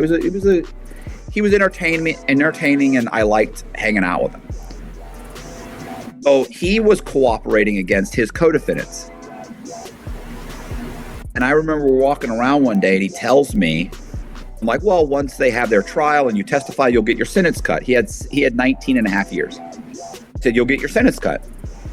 And he said, nah, they're never going to cut my sentence. They think I hid Ponzi scheme money. And I went, well, they'd have to prove that, and they can't. So he's like, maybe a month or so later, he brings it up again. And I said, well, we'll have Frank file a sentence reduction, and we'll get him to force them, just like he did with me. And he's like, yeah, well. And so a couple weeks later, he brings it up again, and he says it again. I go, why do you keep mentioning that they're looking for this hidden money? Like, there's no hidden money. And he went, can I trust you? And I said, probably not. And he looked at me and he goes, he said, I did put away some money. And I went, really? And he said, yeah, I put away like $100,000. $120,000. Because my brother's got like 20. My ex-wife has like 100. But he was in the middle of divorcing her. He said, but she found out I was having an affair on her. My fear is she's going to go to the government and turn over the money, and that's going to ruin my chances. And I was like, oh, wow, that's fucked up. I said, I wouldn't worry about it anyway. She's already lied to them and said she didn't have money. So she'd be telling on herself, and she'll get in trouble for that. No, I doubt that. I went, I said, she's not going to do anything. I said, besides, they already talked to her. So probably 2 or 3 weeks later, I was called my lawyer. She was supposed to send me my transcripts, and she hadn't. So I called her and I said, hey, never sent me the transcripts. She's like, oh, Matt, I'm sorry. I'll send them to you. I said, okay. the transcripts for when I went back to court because I wanted to include that. I wrote a memoir called Shark in the Housing Pool, and I wanted to add that reduction to, because at the end of my original version, I got 26 years. Right. That's a shitty way to end the book. Like, sure. At least let's talk about me getting some time off. So I say, I'm talking to her and she says, yeah. She says, anything else going on? And I was like what? And she goes, I don't know, anything going on? I went, no, not really. I mean, she said, oh, listen to this. Listen to what this guy told me the other day. So I tell her, and she goes, really? She goes, you want me to look into that for you? And I remember thinking, they're not going to reduce my sentence for $130,000, of which even if they went to these people, they'd say, that's bullshit. I don't have any money. There's no proof other than his word. Like, if you gave me $100,000 in cash, like, I'm not going to leave it in my house. You're going to hide it somewhere. They're not going to find it. Right. It's his word against her.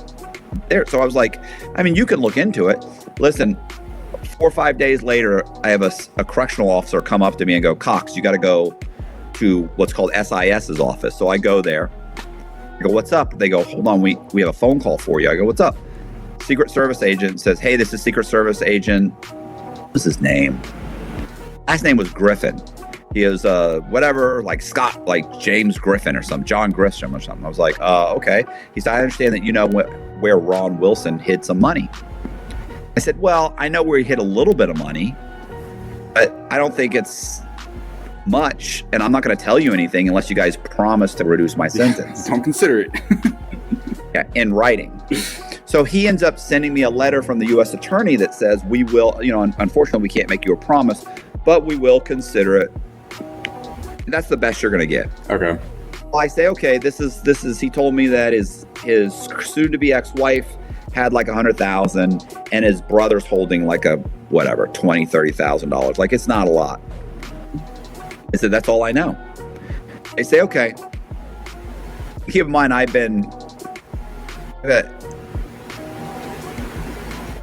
by this point, I'm emailing them. Like, I'm not talking to them on the phone with the cops. I just got the guy's email. We start emailing each other through what they have they have a system, right? I'm emailing them, and they end up and they go and they talk to the ex-wife.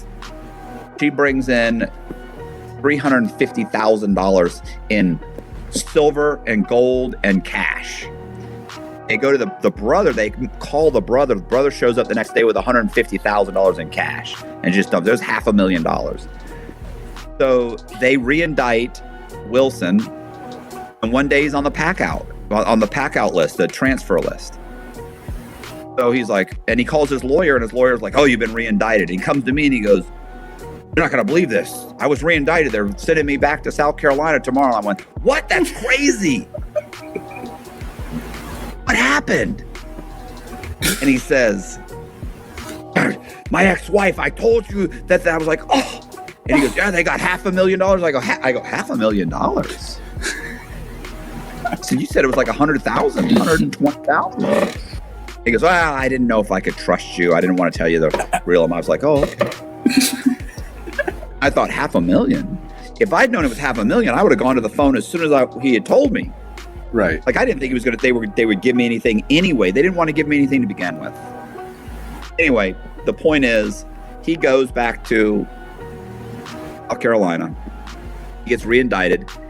His ex-wife gets like 100 community service hours and like a couple of months probation. Wow. 6 months probation or a year probation. His brother gets a year probation and like 10 community hours. Like, neither one of them are even felons. Wow. They charge him with obstruction of justice. They charge him with obstruction of justice. They give him 6 more months onto his sentence. Damn. So his 19 and a half years goes up to 20 years.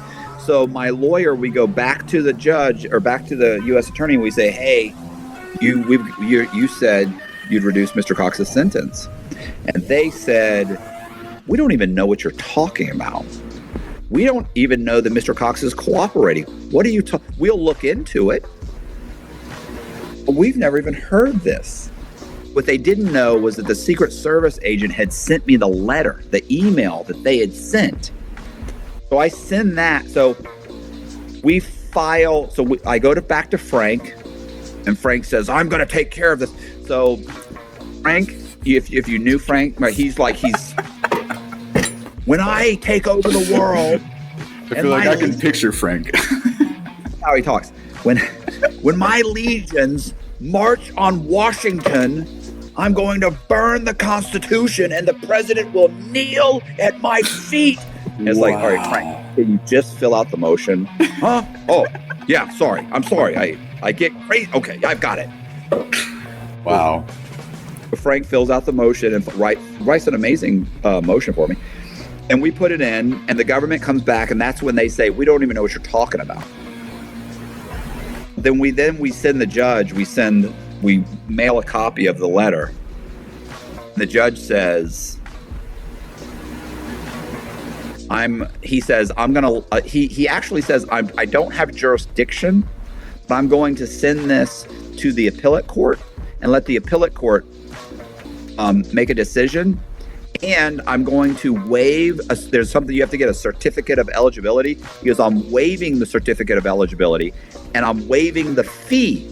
There's like a $500 fee you have to pay because I'm waiving the fee. What that's really saying to the U.S. government, to the U.S. Attorney's Office is, I'm pissed about this. I'm letting them go straight to the appellate court because if I were to go to the appellate court and they were to give me a reduction, it would become precedence. And there's no fucking way they want that to happen. And based on the amount of evidence I had and the correspondence I had between me and the Secret Service and the letter, there's just it's so overwhelming that I was promised these things, that I expected them, and that they did know. And now they've said, we don't know what he's talking about. So it's so clear that there was a very good chance I would win at the appellate level. So the government comes back and says, we'll reduce the sentence. And then it was just a matter of us arguing over the next 6 months on how much it would be. They wanted to give me 18 months off or something, like 14 months off. We eventually get them to knock off 5 years. Nice. Okay. So I just went from 26 years down to, so I got 7 plus 5, so that's 12 years off of my sentence, plus good time. So, good time you get off just for being good. You get a little bit of time off. You get 15% off your sentence. Plus, I got halfway house. So by the time this hit, months later, I'm in a halfway house. Nice. So I did, with halfway house and everything, I basically did about 13 years, slightly below 13 years. Okay. Got to the halfway house. And, this is it. That's it. How'd you end up doing what you're doing now with these interviews and everything that you're doing? Just different. So while I was incarcerated, I wrote my book. My book, it's Shark in the Housing Pool. And there was a guy and I decided that when I wrote it, like I had to order, you have to order all these documents. You have to do a lot of research. I got to really like that. Like I enjoyed writing the letters and getting the Freedom of Information Act back and getting the docket sheet and the transcripts. And then I would have to write letters to like the transcribers and try and convince them to give me the transcripts for nothing because they want to charge you. And I tell them I'm in prison and I write true crime stories and they just do it. Send it to me. Listen, I got some great breaks. Like you really dealt with some good people, really helped me out. So I wrote my story and I decided I wanted to start writing other guys' stories. And at that same time, a guy came on the compound. His name was Efraim Diveoli. Did you ever see the movie War Dogs? Yes. So Jonah Hill plays Efraim Diveoli. Okay. I was in prison with the real Efraim Diveoli. Wow. I wrote his memoir while I was in prison. So I write him. It's called Once a Gun Runner. So I wrote his memoir, and it got published. There's a whole story behind that, but you don't have another 2 hours, so I don't either. So I write his story, and then as soon as I was done with his story, I wrote another guy's story by the name of Doug Dodd. And it was a story about him and his buddies, this guy named Lance Barabbas. And these were a bunch of high school wrestlers that they were pill shopping, pill mill shopping or doctor shopping. And so they end up graduating, and several of them go off to college. And so Doug stays in Tampa and continues the pill mill operation, the doctor shopping operation, is shipping the pills. Well, I wrote that article, and I got that article in the Rolling Stone magazine, right? So Rolling Stone, I worked with a guy that was there, and we end up, his name was Guy Lawson, we ended up getting in Rolling Stone magazine, and we optioned the film rights, the life rights to Doug's story. And then when that happened, I got a book deal. So I wrote a whole memoir on him, got a book deal with Skyhorse Publishing. They gave me an advance. So I, got money from, for the option. That was, like $7,000-8,000 for that. Plus it's like $10,000 total. While you were in prison? While I was in prison. Wow. All through the mail and the prison phone while I'm talking to publishers and shit and literary agents, while the prison phone every 5 minutes is going, "You're speaking with a federal inmate." I'm like, right, ignore that. Anyway, I'm emailing them on a core link system, right? Like a system that they have to go log on to, and then they get an email that says, "This is a federal prisoner." Wow. So I do that, and then I start writing guys' stories. So sometimes it would just be a synopsis. Maybe it'd be 10 or 12,000 words, right? Like that's like twice the size of a Rolling Stone article. Rolling Stone articles are 6,000 to 8,000 words. So my synopses would be like 10, 12,000 words. And sometimes it'd be a book. So I wrote like 7 or 8 books. I wrote like 6 books while I was incarcerated. I got out and I had the outlines for 2 more books. So I wrote those books once I got out. One of those books is Frank Amadeo's book called It's Insanity. It's fucking amazing. I got out and I started working with some producers to work on getting some documentaries done. And right now I'm working with a company to try and shop the film rights. Well, whatever, the life rights and film rights to several of my stories. Got about 24 of them, 23, 24. I'm still writing a couple stories that I started. It's just hard to work. I wake up like 3, 4 in the morning, write for a couple hours, but there's so much research that's being done. And just finished a story. I finished the story, finished all the research on the story, and then I actually sent it to Rolling Stone magazine, and so I'm supposed to write an article for them based on one of the stories. Well, not based on based on this girl Jessica. Wow. So, that's what I'm doing now. That, and of course, when I was locked up, everybody was like, when you get out, bro, you got to do, because keep in mind, I've got all these little stories that are 10, 12,000 words, and they're being passed around the compound. People are coming to me and saying, "Bro, I heard you wrote so-and-so story." And I'd be like, "Right." They go, "Do you have a copy of it?" Wow. I'd go, "Yeah, here, give it back to me." So I'd give it to them, and then they'd read it. They'd come back, and they go, "Bro, look, I finished it. Fucking amazing. My cellie wants to read it. Can he read it?" And I was like, "Yeah." So, wow. This is happening all the time, and people are coming to me all the time going, "Bro, you got to write my there's a guy in my unit. He just got here. You're not going to believe his story. You got to talk to him." I was like, "Okay, well, I'm writing this story." So I'd meet him, and so I had guys lining up. But everybody kept telling me, "You got to get out and do a podcast." I was like, okay, what's a podcast? I don't, because the word podcast, when I got arrested in 2006, late 2006, right?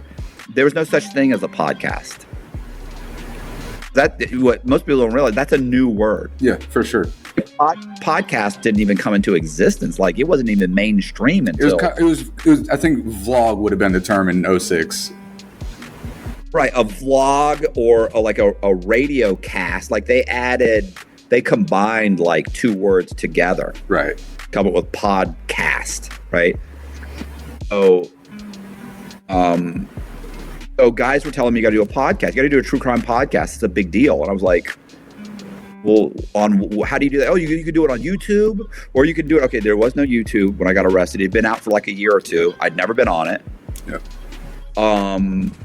When I was out, MySpace was a thing. Yep. Facebook had just come out like a year before I got arrested. I'd never been on it. I'd never had a Facebook.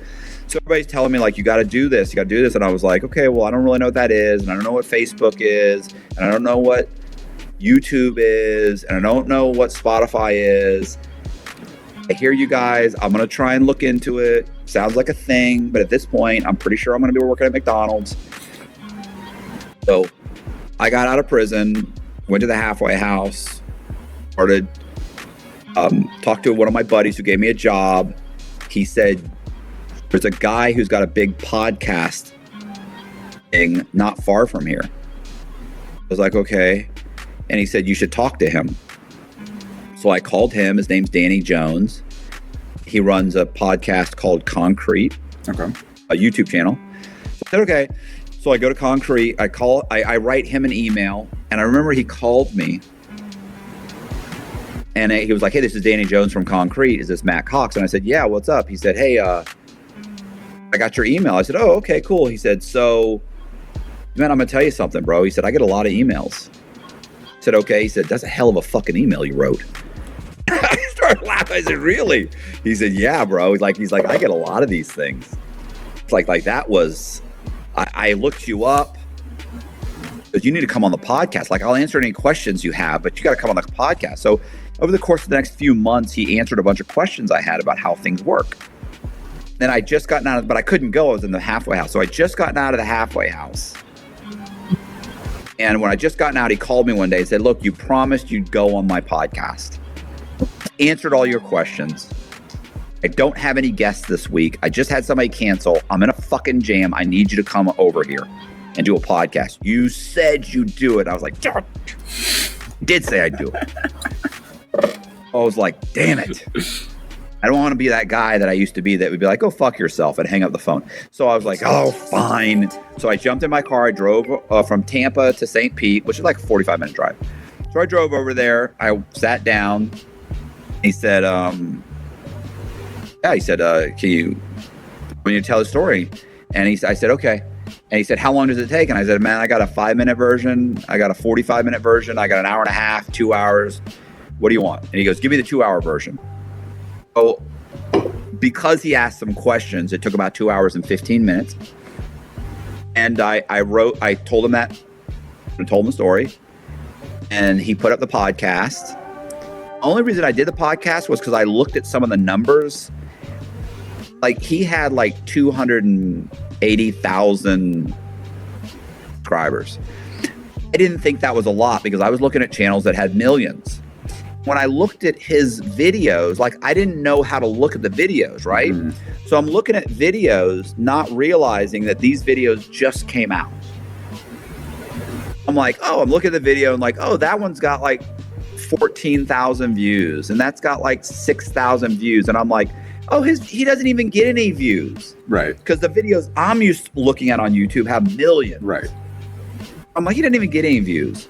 So I'll go ahead and do it. And I'm not realizing if you scroll down or if you search popular, like he's got videos that have millions of views.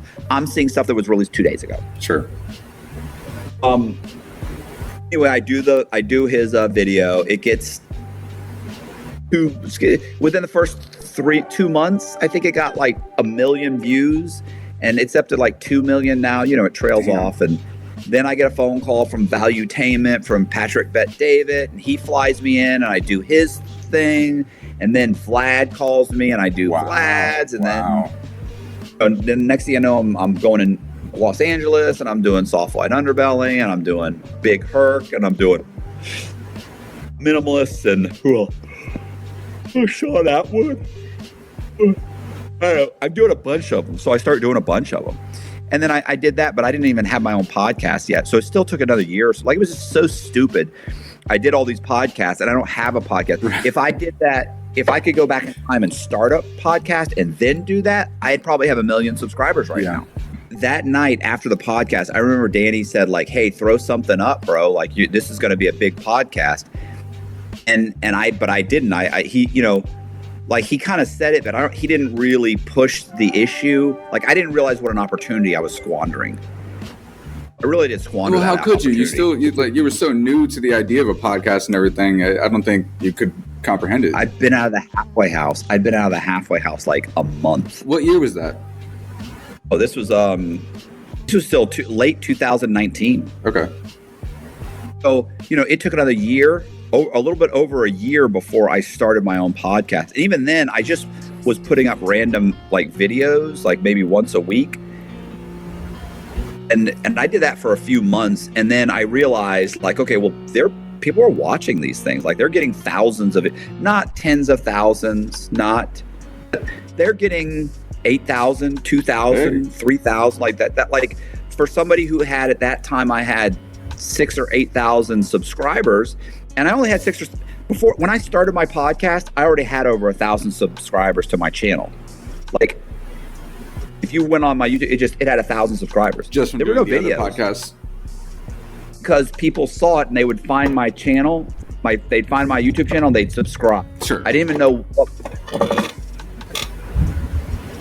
Sorry? No, I just said sure. See, I didn't know that was a thing. So one day I went by, saw Danny. I went and did a podcast with him because he's had me on a few times.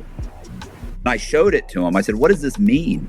He was like, "Holy shit, you've got like 800 subscribers." So by the time I started the podcast, I had over 1,000. And so it was monetized within, let's say, a month or so. Wow. I got monetized. And then I went... And I had a guy contact me and he was like, "Look, I want to help you figure this out. Like, I'm watching your videos and you're clearly like you're putting stuff up, but you need to start like interviewing people or something. You're just telling different stories and talking about credit and how you did this and how you did that." And I was like, okay. I was like, "Yeah, I know, but I didn't know how to get guests and I don't have anywhere to interview them. Like, I didn't know what StreamYard was." And anyway, or, what a remote thing was, like, that was kind of happening, and you had to pay for a service. Like, I don't want to pay fucking $80 a month or $100 or whatever it was, like for Zoom. Keep in mind, this is basically this is just after the pandemic. So those were just coming out. Oh, but I didn't really, I didn't know how to do it. I wanted people to come in. Anyway, so I said, well, I need help with that. So he got me in touch with this guy named Colby. Colby and I ended up meeting, and I told him, "Look, I want to start doing a podcast. I think I can turn this into something." So he looked at my analytics and he said, "Holy shit, you're getting like 35 and 40% watch time. Like, this is insane." He's like, "You're doing a 45-minute and people are watching 23 minutes of it." Like, that's crazy. He's like, and he looked at the comments, he looked at some of my other stuff, and he said, "Yeah, bro, I think this will work." So I worked out a deal with him, and I went out and I bought all of the stuff I needed. I made the walls, I bought this foam stuff, I did everything, bought the ring lights, like I paid for everything. But then I had another guy who contacted me. He'd see me on, because I didn't have any money. I still don't have any money. I'd moved into a 1-bedroom. I was living in someone's spare room. And I moved into a 1-bedroom because, it's baby steps. I did nothing when I got out. So I had at the time, we're friends now, but at the time he was just like a fan. He contacted me and he said, "Can I talk to you?" And I was like, "Yeah, sure." So we talked. I was like, "What's up?" He said, "I want to help you. And I heard you say you really don't have the money to do all this." And I was like, "Right." He said, "Well, what will it take?" And I said, "I need 3 cameras. The cameras are, even if I get the low end, they're $700 a piece, $750. Need those." I mean, I'm like, I could pay for tripods, and so I can put that on a credit card or something. Like, I'm rebuilding my credit, but I can put some stuff on. He's like, "Well," I said, "but I need a computer." The computer's like $3,000 to get a decent computer that can actually handle the stuff and that. And I need switchers, and I need, He's like, "Okay, so you need like $5,000, right?" I was like, "Right." And he said, "Okay, well, I'm going to have the computer sent to you. You'll be there in a couple days." So this computer I'm on right now shows up. I always get fucked up when I say this. Maybe a week later, he gets me the cameras show up. I was going to make payments to him. I made 3 payments to him. And he came back and said, "You don't have to pay me no more, bro."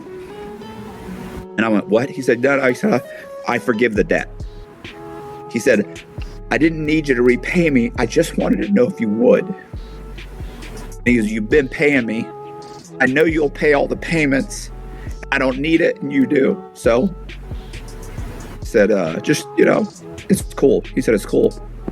That was it. So I didn't have to pay him anymore. So it's funny too, because I talk to him.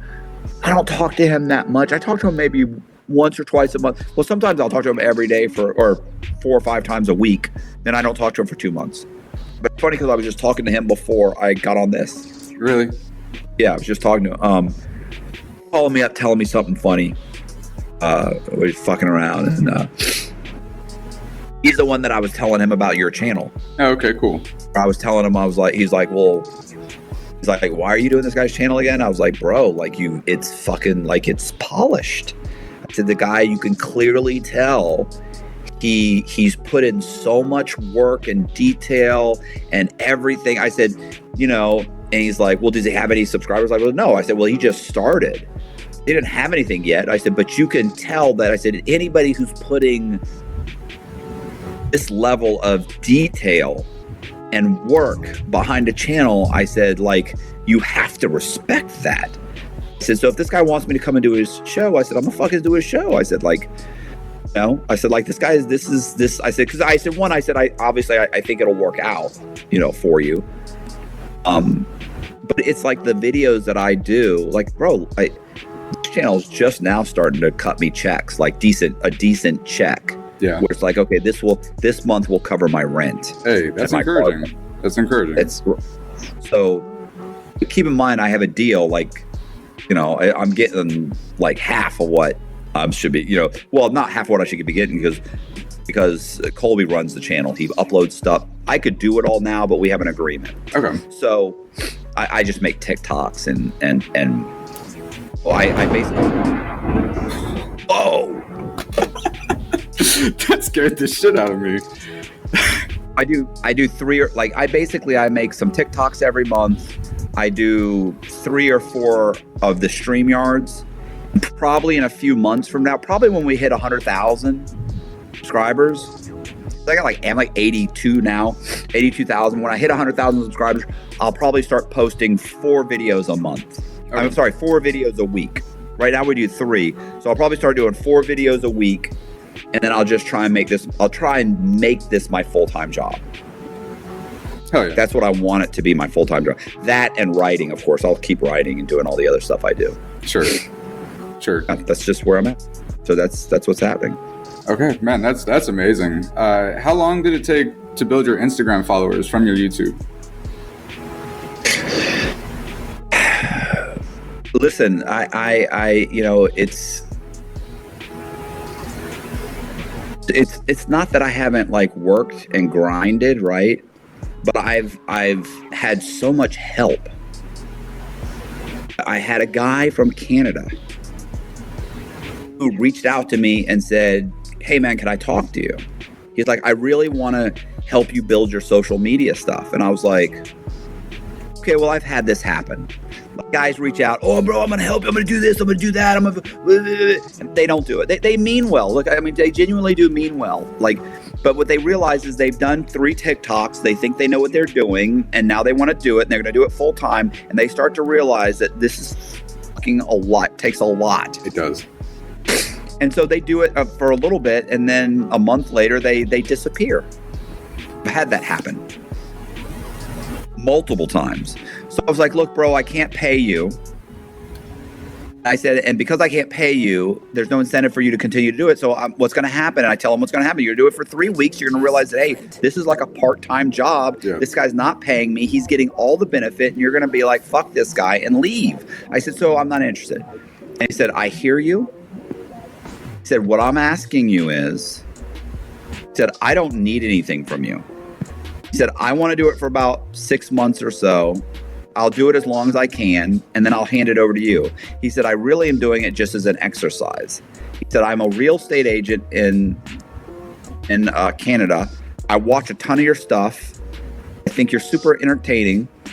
I think you should be bigger than you are. I want to help you. And he said, and when I get busy, I'll stop doing it and I'll hand it over to you. He said, or maybe I'll do it full time. Maybe it'll turn into a full-time gig and we'll talk about it in 6 months. He said, either way, what does it matter?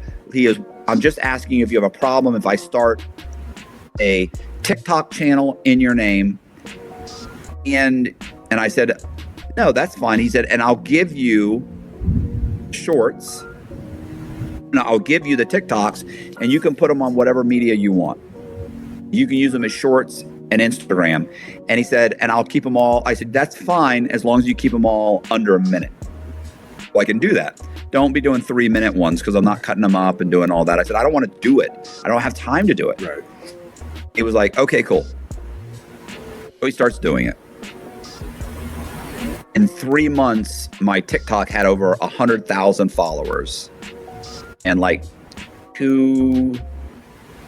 a little over 2 million likes, and and my subscribers shot up. Wow. I was getting like 1,500 to 1,000 subscribers, and I started getting 3,000 and 4,000 subscribers a month. So, and then I started, he and I wasn't even doing it. He was posting. I gave him access to my Instagram. He started posting on my Instagram, and I started putting stuff up on Shorts.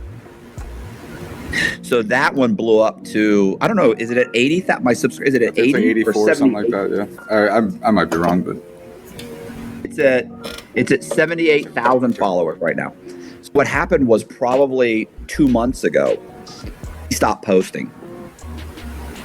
And after about a week or so, I called him and I said, hey man, what's going on? And he said, man, I got so busy at work. I'm so sorry. I thought I could keep doing it. I can't. I said, well, is it a matter of me paying you? Because I could probably pay you $300-400 a month just to keep doing what you're doing. And he's like, bro, honestly, it's not a matter of that. It's a matter of I just don't have time. It's not the money. I just don't have the time. And he was like, I'll give you all the codes. And so he gave me all the codes, but then we didn't post anything for like another month. We went about 6 weeks without posting anything. So you're starting over from scratch, right? Like he's got TikToks on there that have 3 million, 4 million, 6 million, 5 million, 2 million views. Damn. I mean, ours now that we've been posting for about 2 weeks straight. It took about a week and a half before it started catching on again. And now some of them have 150,000 views, 180,000. But we posted a few the last couple of days. They've gotten like 3,000 views, 1,000, And so what I do, so we hired somebody, or Colby, the guy that runs the channel, Colby hired somebody. He hired somebody, but I can't pay anybody. So he hired somebody, and then Colby now has a full-time or part-time employee. He does TikToks, and I do TikToks. Okay. Now we just kind of throw them all onto a drive, and we kind of all post them. They're kind of haphazard, though. I guess sometimes we'll post 3 a day, sometimes we post 1 a day. It's okay with TikTok, I've heard, though. You don't have to have like the schedule like Instagram and things. Well, I don't mean TikTok. I mean like on Instagram. Okay. See, on Instagram, that's fucked up. Now you tell me Instagram, I'm like, some go up twice a day, some go up 1 a day, some are 3. Same thing with Shorts. Every day we put out a short, sometimes 2, sometimes 3, sometimes just 1. Instagram, it's 1 a day. It's been 1 a day around 7:30, I think we post. Okay. So, but I'm trying to figure it out. It's getting good. Like all of my subscribers are starting to go up. Money's starting to go up. And just keep doing this. And 6 months from now, I think it should be rocking and rolling about 6 months at the rate it's going. For sure. And the best thing is you never know what's going to happen. You never know what video is going to suddenly, boom, you're going to get half a million subscribers. You just don't know. It's just a grind. You just got to keep grinding it out. But let's face it, if I can pay my bills and all I have to do is talk to people, the fuck, what? That's like, what I'm trying to do too. Yeah, it's a dream. It is. It's just the problem is you start doing it and you go 6 months and you see virtually nothing. And then you get a check for $200 one month and you're like, woohoo. And then the next month is $250 and you're like, oh, I can't. Problem is then the next month it's $310. Right. The next month it's $550. And the next month it's $850. And you're like, oh, wait a second. Okay. Now this is real money. Wait a minute. That's what's happened with my channel. It's then it's $1,200, then it's $18, then it's $22, then it's $3,000, then it was $4,000, then it was $5,000, then it's $6,000, then it's $7,000, then it's like, holy shit, this is actually a thing. Yeah. That's how it happens. Like at first, it's like this is nothing. Right. This is nothing. But then suddenly, boom. It's just, it's a grind, and it's pushing. It's that whole, you got to push through it. And like I said, 6 more months, and I feel pretty good. I'll feel pretty good about it. For sure. And I mean, if you pay attention to the numbers, you can see progress. Like even in the little bit that I've done, I only have 1,200 followers, but my accounts reach has gone up about 1,000 a day since I started this. And I'm at like 22,000 accounts reached right now, and it's progress, Well, in 6 months, graph it. So what business? There was a business out there for every month you were getting an extra, growing by 10 to 15%. Doesn't sound like a lot, but that's 100 to 200% return on your business. Right. In 1 year. Like, what are you talking about? Like, if I could invest $1,000 and in a year from now it'd be $2,000, that'd be the best investment you've ever had. Absolutely. I'd go borrow from everybody I know and dump it into that. And that's what this is. This is like, I just have to wait. It's just time. Yep. So going from $100 a day, and in a year you say, oh, in a year from now, great, I'm making $200 a day. Okay. In a year from now, it's 400 to 600, right? And in a year from then, it's 1,200 a month, or a day or whatever. Like it doesn't seem like a lot when it's just paying for a meal, but when it's paying your house payment, 2 years from now, you're going to be like, damn. Yep, exactly. That exponential growth, it's booming. Yeah, that's the way to go. No doubt. Well, I just need to hang out. I just need to be able to hang out. It's a patience game, man. And I mean, and it's a consistency game, and it is exhausting. It's absolutely exhausting. It is. And then on YouTube, like you got to stick with YouTube. You got to answer comments. You have to, you always get some idiot out there. There's always 10 idiots for every one of these things. And then it's the questions you didn't ask. You should have asked this, you should have. And I'm a horrible interviewer. Like every interview I have, as soon as it's over, 2 hours later, I'm like, man, how did I not ask that? I know that feeling. I'll go to my wife and I'm like, man, it was a good interview. This and this, and I'll start telling her about it, and she'll go, oh, what about? How did he do this? And I'm like, I don't know. Oh, okay. And she'll go, what about this? And I'm like, I didn't ask. Then I'm like, the more I think about it, I'm thinking, oh, you're a horrible interviewer. Next thing I know, I'm like, oh, you're horrible at this. Like I'm like, I got to get good at this. Like, she's better at interviewing, sitting on the couch listening to me. You should have a little earpiece that have her feed you questions. That's what you need, a producer, an on-hand producer. But yeah, that's I think, I'm trying to get better. But I had, sometimes you'll have an interview, and like you said, halfway through it, you're like, this is very well the worst thing I've ever done. Yeah. How am I going to get out of it? Why can't this guy needs to wrap it up? Yeah. And then there are other interviews that as soon as they're done, I'm like, this was amazing. That guy has got a great story. And here's what's funny too, is that this is the worst. I also don't know what makes a good interview. Because I interviewed this black guy the other day who was selling guns. He's robbing police officers' houses. He's robbing pawn shops for guns, and he's selling guns. Now, if you listen to what he was like, he was in a gang. It sounds horrible, but the guy was so personable and funny and laughing and joking about it. And he would laugh about it, and then he'd go, listen, man, I feel bad. He's like I'm not proud of this, okay? But this is what happened. And then he keeps going, and I'm laughing. That video just came out. I thought it was off the chart amazing. Made a bunch of TikToks about it and everything. It's not doing amazing. Damn. Is it the dude whose brother snitched him out? Yes, I like those. Great. Yeah. His brother didn't tell on him. His brother told on everybody but him. It was funny. The whole thing is funny. He was, and also what's funny is like that was one of the ones when I was done. I was like, why didn't I ask how did he find out where the cops live. Like, how did he follow? He said, I watched him, but did you follow him? Did you drive behind? Did you go to the police station? Did you I didn't ask those questions. Right. It was bad. I was just a bad interviewer. He was great, but I'll bet you that video ends up doing average. There'll be another interview that I'll be like, it was okay. And it'll get 30,000 or 40,000. Yeah. I have a guy that's got 125,000, and I liked him. I liked the interview. I liked him. It was good, but I would have told you it's going to get 10,000 views. Right. It's got 125,000 views in like 3 months. That's crazy. Would have never. You never know. Right. One of my most popular videos is one where I interviewed a corrupt cop. And everybody loves him. They think he's super entertaining. He drives me nuts. Yeah. He's like a cokehead. He's always, like the whole time. He can't stay on point. He's all over the place. People love him. It's got like almost 200,000 views. That's so dumb. Every time I've had him on it, he drives me nuts.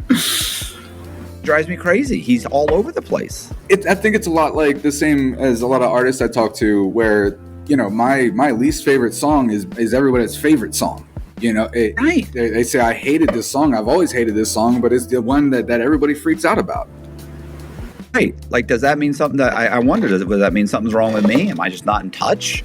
No, I think that you have a certain thing that you're looking for in these interviews, and at the end of the day, especially with TikTok, it's just entertainment. So this guy who's sniffing, they're not really listening to what he said. I think it's just the character that he's playing, and it's TikTok is fickle. And the other thing I've noticed is my reels get like twice the views when I have a pretty girl on the face of it. Yeah. So what's funny too, that I was gonna say, I have a buddy who ran a channel. He would get these views if he put anything about like booty bandits. In prison, there's a prison channel. There are guys in prison that will like try and find other guys to basically force themselves on. In a way, it's kind of like, it's like rape. It's more like they'll pressure. Basically, it's the fear that you might get raped, and they almost court them. Buy them things. Listen, I could get it. It's fucked up. But the point is that he said anything I do that talks about booty bandits, or he said that it gets big views. I couldn't, I don't want to hear about it. I don't want to talk about it. I don't want to. No. So people are weird. Same thing with mob videos, like mobsters. People love mob videos. I can't stand, I don't know anything about the mob. I have no interest in it. But if you do a video and it's with a mobster, we'll get big views. The problem is like, I avoid those guys. I'm actually doing one tonight. But the guy that suggested, hey, you need to interview this guy, I was like, look, I don't know anything about it. He's telling me all about him. And he's like, you know what? He said, I'll go on with you. And we'll co-interview him. Because that way you don't really have to know anything. So I was basically telling him, no, I'm not interested. Right. I'm not really interested in doing this because I don't know enough about it. I'm not a great interviewer to begin with. Well, I know nothing about the mob. I know who John Gotti is. I know who Skinny Marlino. I know some of the guys, but I'm not really good at it. I don't really know. I don't know that this guy, the Luciano, was under such and such in the Luke Cage season. I don't know. Right. You're just going to be kind of like nodding your head like, yes. Right. I'm going to do the typical, right. What's even worse is a lot of the mob guys, they'll get out of prison or something and they kind of like change their lives. And so now they don't want to talk about, but they want to talk about what they're doing now. Like now, I go to church and I volunteer here and I've changed my life and now I'm a follower of Jesus Christ and I'm a big member of this. Like, okay, that's great, bro. Like, why'd you go to prison? Right. This is very uninteresting. Right.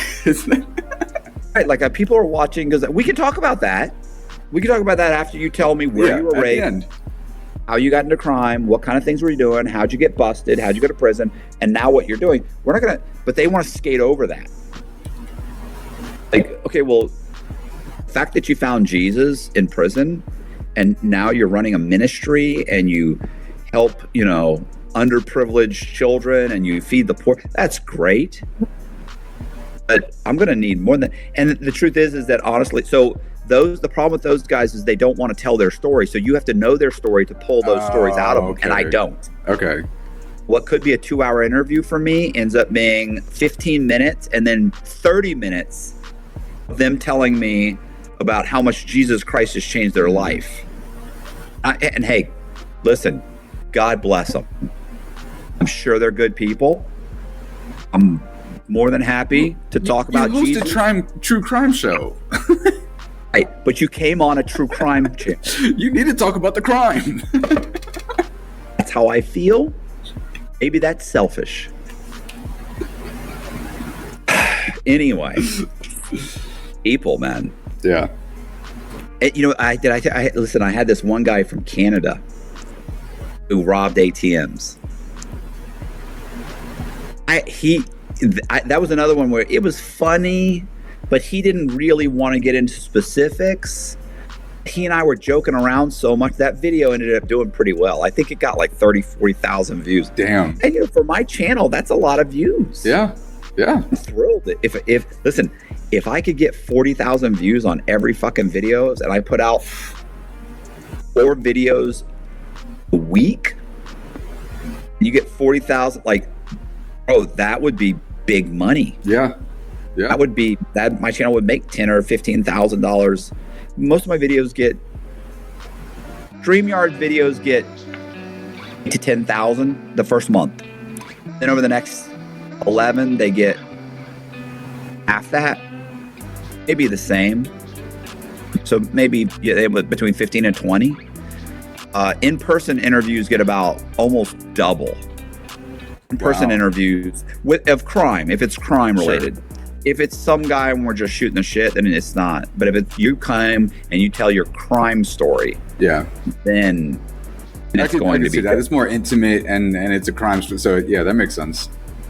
And we spend 2 hours and we get to talk and joke around a lot more. And you know, look, although I had a guy the other day, listen, it was a cop, a former cop that came on. Where he'd been arrested 3 times by the police. Like he was basically talking out about corruption in his department. Wow. So they arrest him. They manufacture 3 different cases against him. He of course goes to trial on 2 of them, not guilty. The 3rd one, the U.S. attorney throws it out because it's so badly. They're like, he's like, this is so obvious. They framed it. Just throws it out. Anyway, this guy came on. He started the interview in tears. Oh, and it only got worse. It was a great interview. Listen, emotionally, it's taxing. Like I wanted to curl up and sleep. I wanted to go take a fucking 3-hour nap.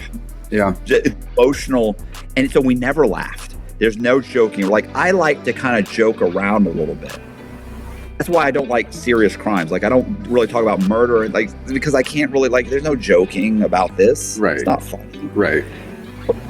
Somebody died. Somebody's child died, or somebody, there was a murder. Like it's like I don't really like those, but that's why it's great to do people with fraud because you can joke around about it. There are victims. Yeah, there's victims, but it's not like you stole $300 million from somebody and you devastated their life. Like my fraud guys are like credit card fraud, that kind of stuff. It's lighthearted. And there's so many different ways to commit fraud. It's interesting to hear how they did it. It's always, it's always interesting to learn how they figured it out. If most people were like most people couldn't even figure out how to commit fraud. If I told you right now, I need you to commit credit card fraud, I need you'd be like, I have no fucking clue. What do you mean? Now that we've done this interview, I have a few ideas, but but you know what I'm saying? Like most people, they're like, oh, I would never do that. I don't think you could do it. No. Like don't kick back and talk about how moral you are. The fact is, if you made an attempt, you probably couldn't figure it out. Well, that's why I asked you how you figured it out, because it just seemed like, you understood the whole game, the whole hustle, even before you consciously understood it. There was these little loopholes and things that you just immediately saw the answers to. But that was because I was in the mortgage industry. Like prior to being in the mortgage industry, like if you were to go get a loan officer or a mortgage broker right now and say, hey, how could you commit fraud? He'll tell you 5 ways. You're like, okay, you could do this. These guys are constantly, I'd say for half of them, it is a constant battle in them. I'm sure. You know, they see it all the time. Yeah. They see loopholes all the time. They've just got to be like, got to constantly try and tell themselves, don't do it. Yeah. Don't do it. And I'm sure it's even harder. I mean, it's got to be way harder now than it was back then, because now all this. It's easier now. Damn.